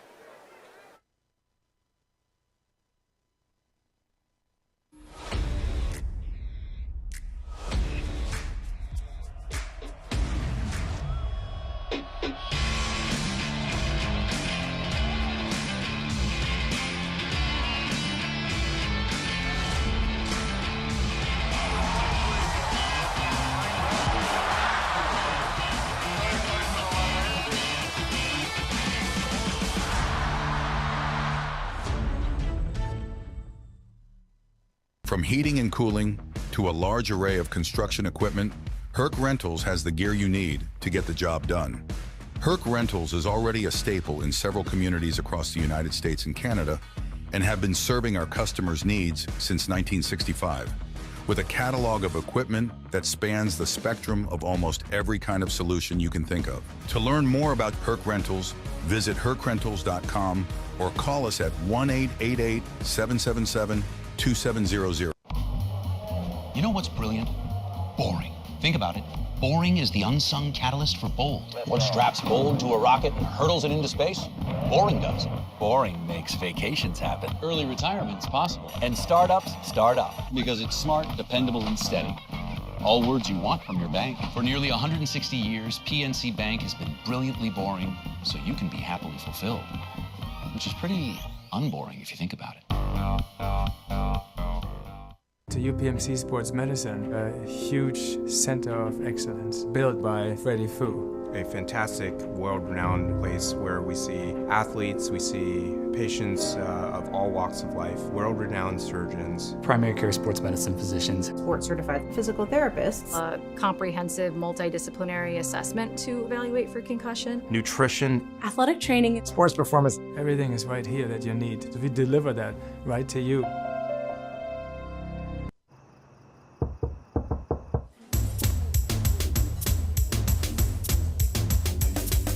I need you every single day, and I want you. I want you every single way, and I need you. I need you every single way, and it's love, it's love, it's love, it's la la la la la, it's love, it's love, it's love. This Saturday, tune in to KDK Plus for PAC D3 college football as the Westminster Titans face the Geneva Golden Tornadoes. This Saturday at 1 p.m. only on KDK Plus. Get ready, Pittsburgh. The Whitfield playoffs are here, and the best high school football action is on KDKA Plus. Tune in Fridays at 7 p.m. for the Steelers High School Football Showcase, presented by Giant Eagle, Pittsburgh Post-Gazette, and Spread Group. Fourth quarter action here from Chartiers Valley. Start of the fourth. And a keeper bouncing his Council. Council lowers his shoulder one more time, and he carries White with him for a couple more yards. Doesn't have a whole lot of weight on him at 185, but boy, he packs a punch, does the quarterback. That's a truck stick there. Boom. 20 yards. And he wants more. That's what you want to see out of your quarterback.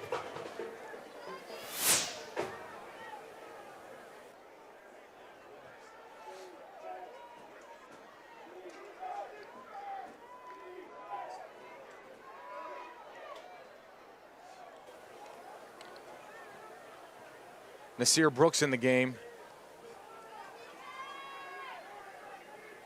Excuse me, Sanir Brooks. Sanir Brooks, the back that really filled in when Tyke Hayes was injured much of this season. They go to the pass play. Got his man. Caught for the touchdown. Aliquippa. Khalil Good.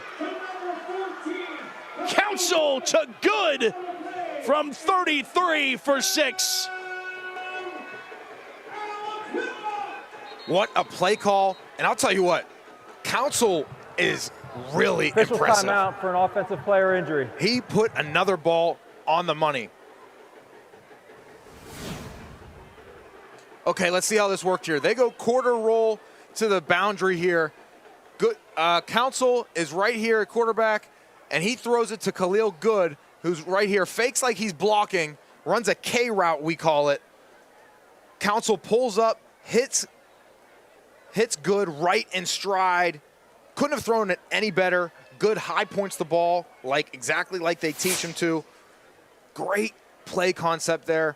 Good, almost faked like he was stock blocking, and slipped right behind the Thomas Jefferson defenders. If you are responsible for bus 1077. So Aliquippa chips back into it, and it had so much of the feel of the championship of 2020. Obviously, the Jimmys and Joes are a little different than that battle, but Quip's not going away. I'd imagine they'll go for 2 here to make it a 14-point deficit. With still 11:45 to play in regulation. Quip's to go for 2. Brooks. Wow. Following. Brooks evades and is in. 2-point conversion for Sanir Brooks. I don't think Thomas Jefferson knew who had the ball. A little misdirection in the backfield. Timeout, medium. 35. Wow. Great patience by Brooks there. Not to panic on the 2-point play. Follows his blockers, cuts back, and gets vertical. I was talking about these two teams playing before in championship games. The first meeting between them, we have to go back to the 1980 WPL 4A championship. Thomas Jefferson, Aliquippa, TJ, led by Bat Mancini. Heavy underdogs. Aliquippa hadn't won a WPL championship in 30 years. They were trying to win one. Thomas Jefferson's offensive line, JP, get this, was 195 across the board. But a great running attack, see if this is familiar, leads TJ to a 28-8 win. Then we go to 2020. 40 years later, Aliquippa TJ, they meet in the 4A title game. Aliquippa gets it going, but it was a Thomas Jefferson lead early, and they extended it. In the daytime. Yeah, this was a COVID year at North Allegheny. Some great play, but Aliquippa would chip back. They were down 14 points with 5 minutes left. Quips chip away, and would find their way to overtime in a WPIAO championship game, where eventually Thomas Jefferson would come away with the win, 35-28.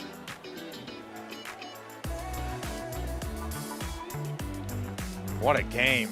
It was a absolute classic in that one.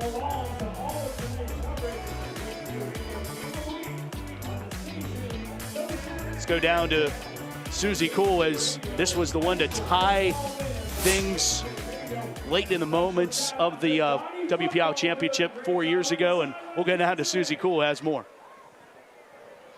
Star running back Tyke Hayes for the Aliquippa Quips taken out a couple of plays ago. Down with an injury right now. He's sitting on that Quips sideline on a bench, right leg extended with an ice pack on his right knee. It's to be determined if he'll be back in this game here tonight. Matt? Thanks, Susie. Well, I'm not going to speculate. I'm not a doctor, but if he's not out on that last drive, he's not coming back in, I don't think. Yeah. He's a warrior, and he's the leader of this team. And he knows that they need him, but if he can't go, he can't go. He has a bright future and a long football career ahead of him. There's 11:45 left in this ball game, and Thomas Jefferson's played this so methodically, and they've gotten great field position, so the stats are going to jump out off the page at you. But they played it so well. Here's the squib kick. TJ will recover and have good field position. Let's take a look at the out-of-town scores. WPI playoff action across the league. Upper St. Clair leading 24-3. Who would pick Penn Hills? Someone on the Whitfield Insider Show, I think. 34-14 Bethel Park on Woodland Hills. McKeesport punching their ticket to the Whitfield Championship game. They will play the winner of this game 35-7. Dominating are the Tigers. Central Valley, same goes for them, 35-0 on Freeport. South Park defeats, this is a final, 19-9 Mohawk.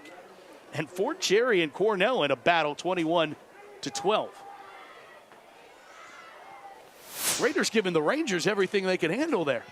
That's all you can ask for. In playoffs, you love to see some surprises. 9 seed versus a 1 seed. That's why you got to play the game. That's it.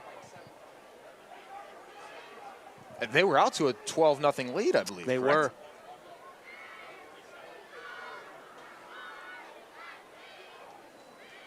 Now, what's going on here exactly? What are we waiting for? Elwood City leads South Allegheny 14-12. And this is the type of situation that the Thomas Jefferson program was built on. You want to make your statement drive here, running the football, slow, methodical drive, and just milk that clock out and put the icing on the cake. Eber.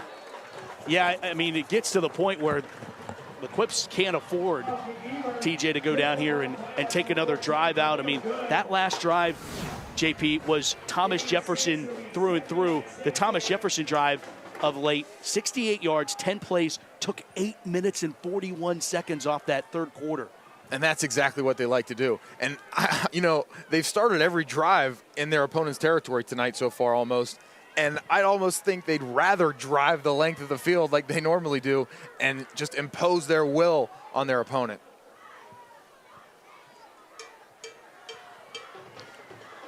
Eber one more time, nothing available there. Quips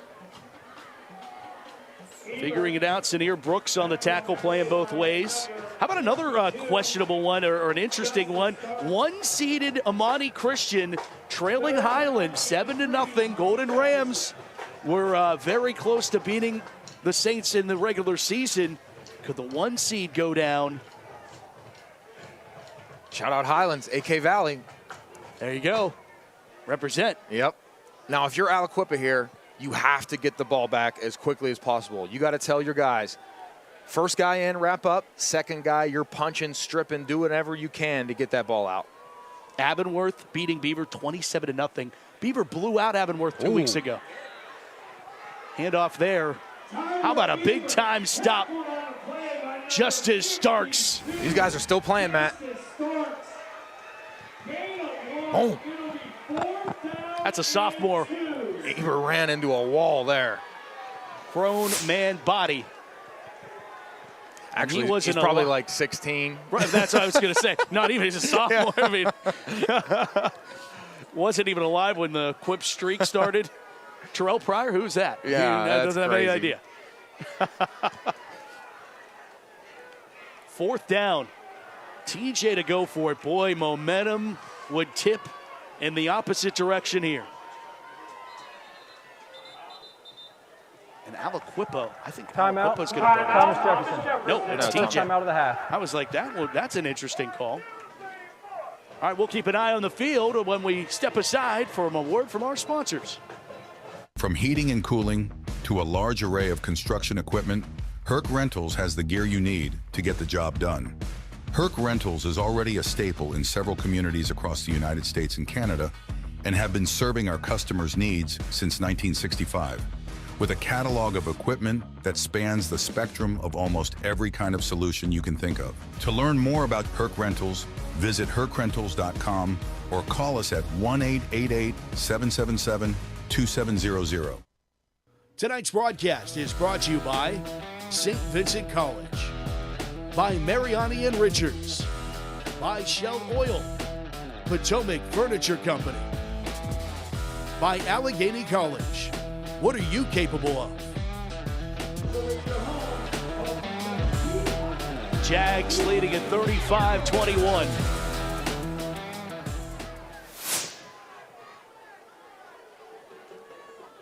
They changed their mind, huh? Yeah. What a punt.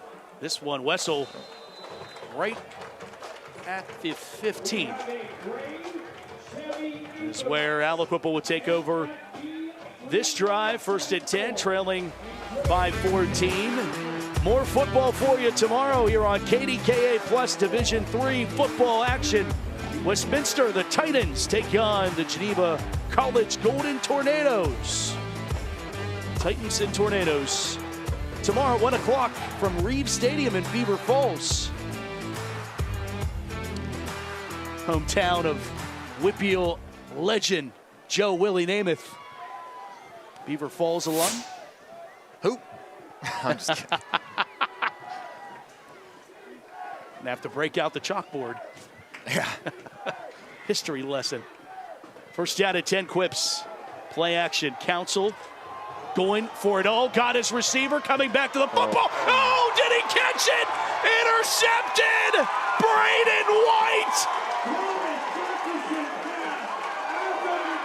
The improbable INT from the Thomas Jefferson Jaguars. Classic tip drill from one teammate to another. Oh, no. Oh, no. Throw the red flag. Oh.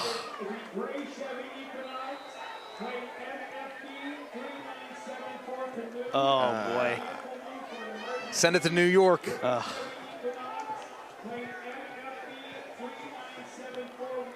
That changes things. You know what? Oh, actually, it doesn't, but no. Our reaction to it wasn't as good.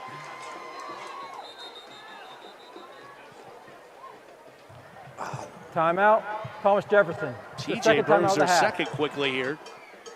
Nothing you can do about it, I guess, huh? No, I mean, the reality is that's the level of the football we are. And, right. You know, these guys do their best job. Right, and no doubt. You're never going, you know, the play on the field hasn't been perfect tonight, and the officials aren't going to be perfect tonight. It's just you and I, we're not perfect tonight, you know? And it all equals out. There's calls both ways. And if we didn't have this high-tech replay, we wouldn't know. We wouldn't know. And everyone down there still doesn't. Hey, you can watch a bunch of those replays on social media. Follow the Steelers Youth Football at JRM on X, Instagram, YouTube, and exclusive content, real-time highlights, and on-demand broadcasts. I have a feeling that play wheel is going to go back and forth a couple times on that one. Yeah. And just when Aliquippa got a stop, they give it right back to TJ. And now TJ just has a fresh set of downs to do what they wanted to do before. It's almost like they went for it on fourth down and got it. Yeah. Yeah, that's a good point. But I love Aliquippa being aggressive there, you know, not giving up. And it was the first ball that I can recall that Council underthrew his receiver because receiver had beat his man. Correct. First and 10, Thomas Jefferson. It's Tyler Eber. And Eber breaks a tackle and is shoved out of bounds. Picks up 7. That's their bread and butter. Toss into the boundary right there. Behind a two-man surface.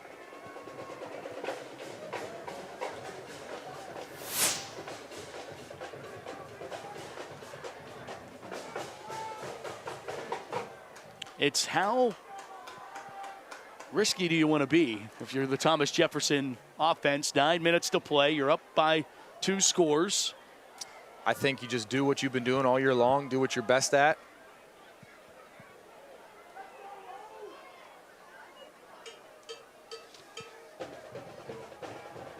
Another carry. This goes for a yard. It will be 3rd down coming up here.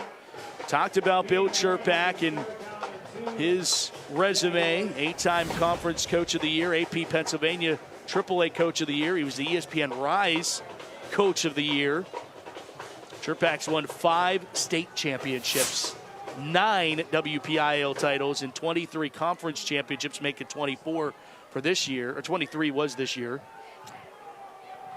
9 WPIAL titles, of course, tied with Bob Palco, legendary coach at West Allegheny and Mount Lebanon. Pitch left side.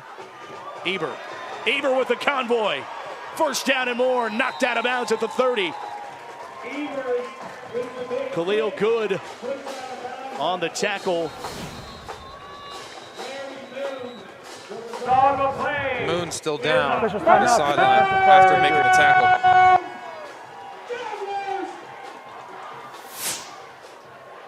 Another star for the Quips is down. We've seen Tyke Hayes go down. And now Larry Moon down for Aliquippa. Nice hustle there. These guys are still giving effort. And he's up on his feet jogging, so that's good news.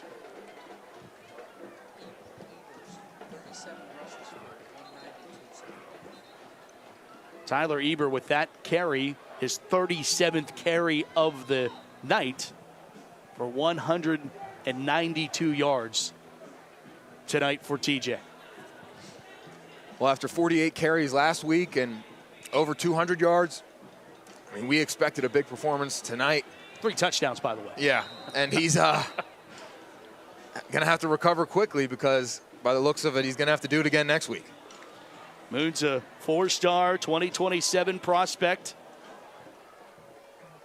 Keep an eye on his status as this one draws to a close. Eber pitch right. Picks up 4.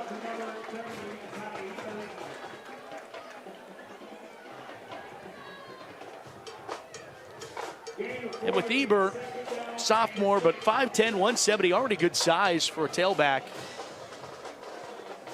You expect that he's going to continue to grow. Yeah, true. Yeah, he runs behind his pads. He's a tough kid, physical, gritty, clearly loves the game. But I really like his patience and his vision. Runs behind his blocks well, finds the crease, gets skinny. And correct me if I'm wrong, sophomore to junior year, that's the come-up season, right? That is true. Yes, that's the biggest jump most guys have. Eber inside the 25 to the 24. It will be 3rd down. Clock churns to 7 minutes. It's 3rd down coming up here for TJ. Aliquippa won more championships in the WPIAL than any other school, 20 of them. And won 2 of the past 3 4A state championships. Sean Patrick taking over for Mike Warfield in July. 16 years as an assistant coach for the Quips. A 2000 graduate of Aliquippa. And Eber picks up a fresh set of downs. And he's over 200 yards, and he's over the 20-yard line, which means we're inside the Allegiant Community Federal Credit Union red zone.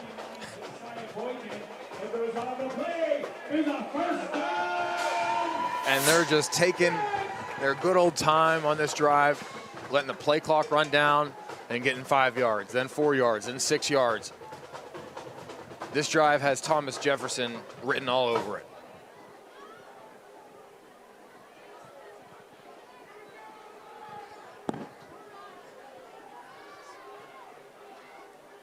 Pro style, high formation, and a Eber carry. It's pulled down from behind.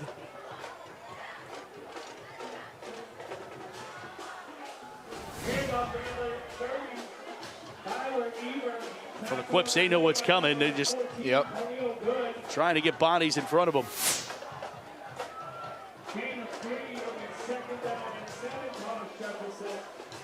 Thomas Jefferson marching band doesn't stop playing the whole game. They are drumming it up from the beginning to the end. Yeah, usually bands stop while their offense is on the field, you know? Nope. Hey, it's like college style over there, TJ. Pitch right. Ebert.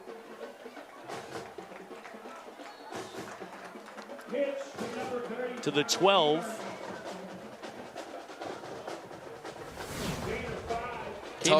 Tough kid he is. He's got to be extremely sore. I remember I've never been more sore in my life than when I had 44 carries in the Whippeal Championship, and we lost. So that makes it even worse. You're more sore because you lose. Right. If you're going to do that, you at least want to win. For sure. Yeah, you won't feel anything if you've won, right? He had carried the ball 34 times or more 5 times this season.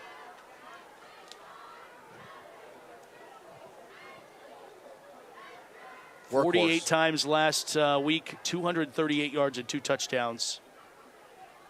Chirpak told me he'd carry a 20 to 25 minimum tonight. We're a little over that. I would have taken the over on that, I think. Yeah, I saw that quote, and I laughed at that because it was always a plan he was going to have more than that. No doubt. This is going to bring up 4th down, and it looks like they're going to bring on Sam Wessel here to attempt a field goal.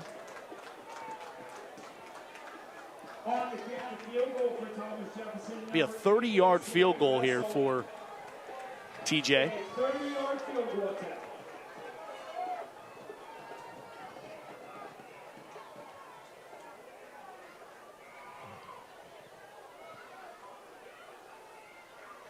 TJ's special teams have been great all night long, and really one of the biggest reasons why they're ahead in this game. Letting the clock wind down here. Play clock at 7 seconds. And a timeout.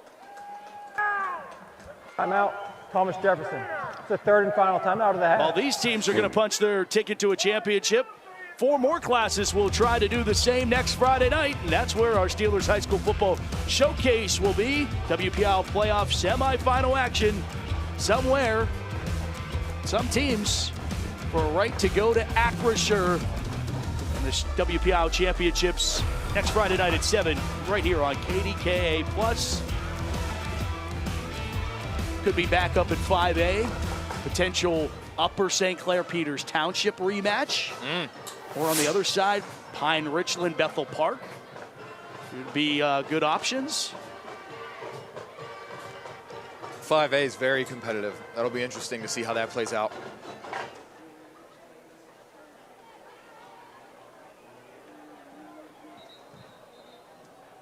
There's a TJ marching band.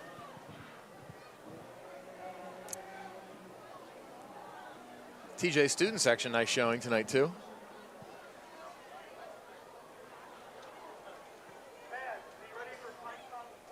I'm attorney Edgar Snyder. Wessel for over 40 for years, a 30-yard you watched me field do goal my to extend the TJ advantage. Out of the hold of Bomino, it's up, it's good. Wessel through the poles. Jaguars 38-21 advantage. Was that enough to put them to Norwin next Saturday? Come back and find out with us on KDKA+. I'm attorney Edgar Snyder. For over 40 years, you've watched me do my signature point on TV. But who am I pointing at? He's pointing at someone who's been hurt in an accident. Someone overwhelmed with paperwork. Someone struggling with bills. Someone who can't get answers. Someone who can't get justice. I'm pointing at my community, my neighbors, and letting them know we're here to help. So remember, there's never a fee unless we get money for you.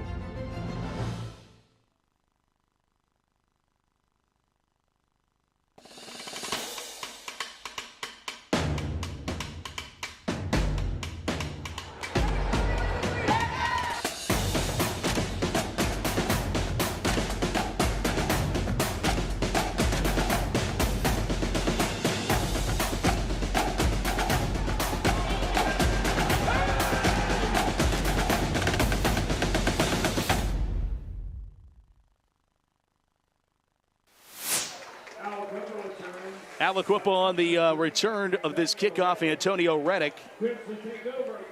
And Quips, 3-14. Mentioned that comeback they had in 2020. Too little, too late, or too much, too deep of a hole to climb out of. For the Quips, they would need to do it quickly. They do have all 3 timeouts in their pocket, but I'll tell you what they don't have. They don't have their star player. correct. Tyke Hayes injured earlier in this quarter. What will the Quips do? They have certainly liked to test the deep ball. It's been feast or famine for them as Council will look, zip it over the middle to Walker. And Walker's going to try to run laterally and get upfield. It will, out of bounds. The 48-yard line.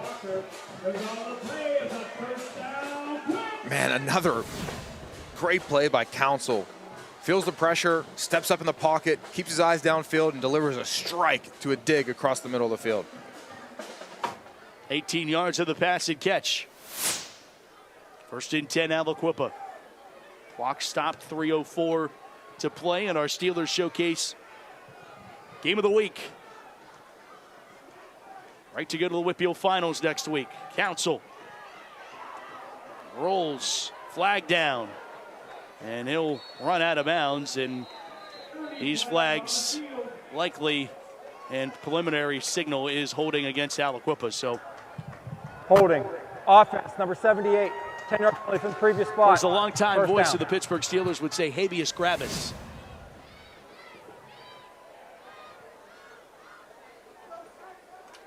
March the Quips back. You know, while this streak 2 minutes and 57 seconds away from ending, 16 years worth. I still tip my hat to this Aliquippa program, what they do. And, you know, you could talk about this PIAA and the battle. You know, they had to go to court to stay in 4A this year. They would have been playing in 5A. Council throws it out of bounds. But, you know, when this rule was implemented by the PIAA, Aliquippa was already doing it in the spirit of the rule. They were a 1A team that was playing up in classification. At the time that it was instituted, they were playing 3A football. They were playing 2 levels up above where they're supposed to be.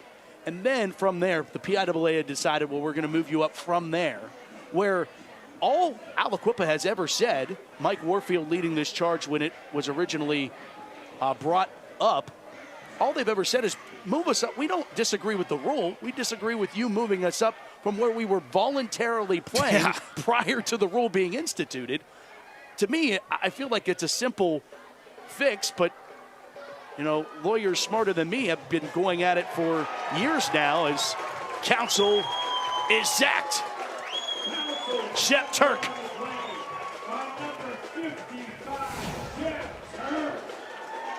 Council doing everything he can. Got to give it to him. And a guy in black and gold wearing 55 throwing down for a sack. Something in Western Pennsylvania that doesn't get old. Surprised that Council was able to hold on to the ball there. Yeah. On the other side of the coin, though, Thomas Jefferson, the Juggernauts continue their dominance. Thomas Jefferson in prevent defense here. Third and long, Council one more time, going back to back for Shepard Turk.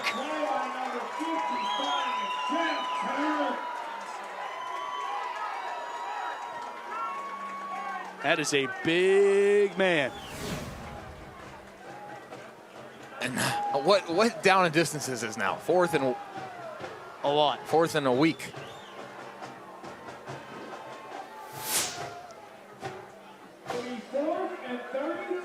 Fourth and 33. 11-yard loss on that last sack.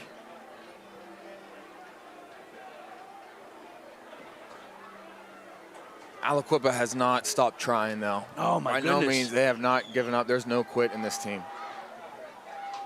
Hook and ladder. There it is. And another lateral on fourth down. Trying to get it. They get it back to just shy of the line of scrimmage, but Thomas Jefferson holds on 4th down with a minute to go. TJ McKeesport rematch is all but sealed and scheduled for Norwin on Saturday. That play was pretty well executed there. It really was. Oh, it was nice. You know, anytime I see a hook and lateral in the playoffs in a WPL football game, I go right back to Central Catholic Gateway. Yep. Terry Smith, who is now the assistant head coach at Penn State, doing so well recruiting WPIL talent. Yep. Calls the named Our Father play. He said it wasn't a Hail Mary, it was called Our Father. Cam Sadler, Robbie Kalkstein. Gators ended up falling short. Yes, they did. In overtime, and those Central Catholic Vikings. Roll Vikes, baby. But Thomas Jefferson and Luke Costco takes a knee. And it will be TJ McKeesport, a game that went to overtime earlier this year. Part 2 next Saturday evening at Norwin High School.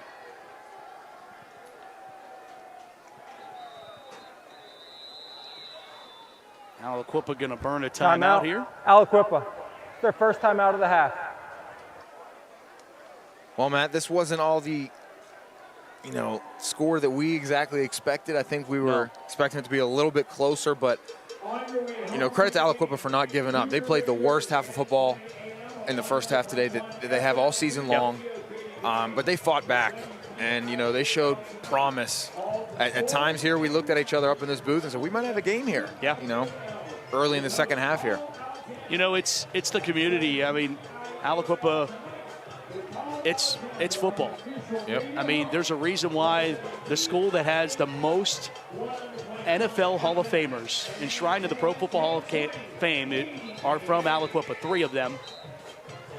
In the little school, you think about the high school football powers like DeMatha and LaSalle, and no, it's Aliquippa. That's where that belongs, and they're so proud of it.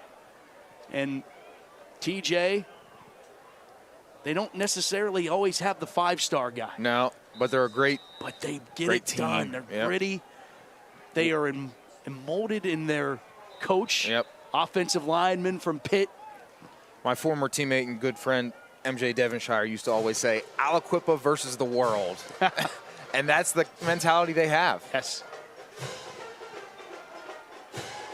One streak ends and another continues.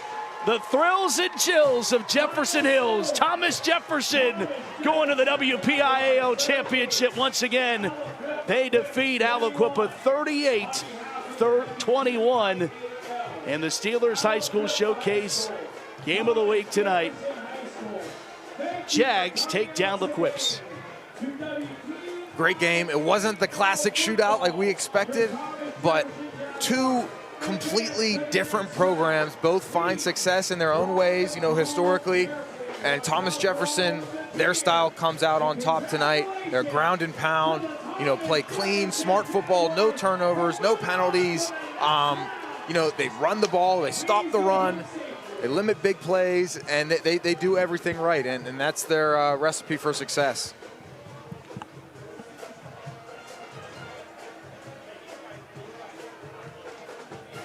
Steelers get it done.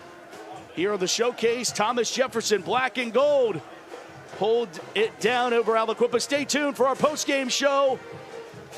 And Susie Cole will have the interviews when we come back here on KDKA Plus. You've been watching the Steelers High School Showcase Game of the Week.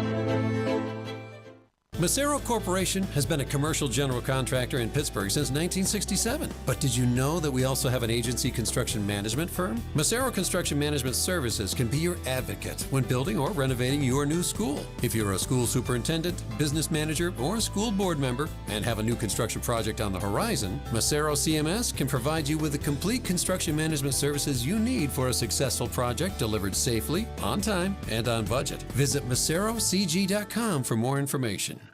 Did you know you can make your home or building look brand new? For the whole project, or just spot repointing, make your home exterior brand new like when it was built. Call or visit Mariani-Richards.com. This Saturday, tune in to KDKA Plus for PAC D3 college football as the Westminster Titans face the Geneva Golden Tornadoes. This Saturday at 1 p.m. only on KDKA Plus. Get ready, Pittsburgh. The WPIAL playoffs are here, and the best high school football action is on KDKA+. Tune in Fridays at 7 p.m. for the Steelers High School Football Showcase, presented by Giant Eagle, Pittsburgh Post-Gazette, and Spread Group. Welcome you back here to Chartiers Valley. Thomas Jefferson gets the win. 38-21. Let's go down to Susie Cool, who has our Macero Construction Player of the Game. Thanks, Matt. I'm here with our Macero Construction Player of the Game, sophomore running back for Thomas Jefferson, Tyler Eber. Tyler, tonight even you were shocked by these stats that you put up. 43 carries, 209 yards, 3 touchdowns. Where was your line opening up the most space for you tonight? You know, they're opening up space everywhere. That's what our line does. Our line's just so great, and we open up holes everywhere. Mm-hmm. And whenever you look at Aliquippa, they were able to inch back a little bit in this game, but where did the defense really lock it down? Yeah, you know, we aren't a team that's going to let a comeback happen. We live by the motto bend and break, and we just couldn't let it happen. Our defense stepped up big time again. Next week, all sights will be set to take on the McKeesport Tigers. What's going to take to win that WPIAL championship title?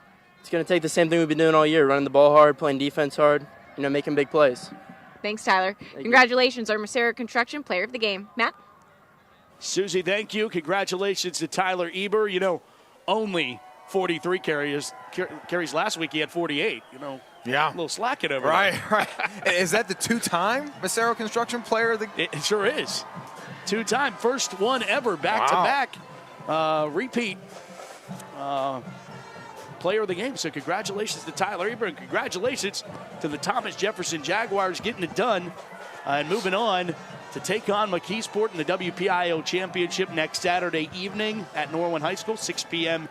kickoff. And just methodical. And they're so good at everything they do, TJ, defensively, special teams. And, I also think, this is only the second time that TJ's given up over 14 points all season long, McKeesport being the other one. Susie has Bill Churpak down on the sidelines. Susie? Thanks, Matt. Coach, your team executing in all 3 phases of the game tonight. But in your opinion, what was the best part of your team's game? The overall team effort. Everybody contributed, made plays. Special teams, we didn't let them have big plays. We caused some turnovers on special teams. We blocked the punt. The line obviously controlled the line of scrimmage.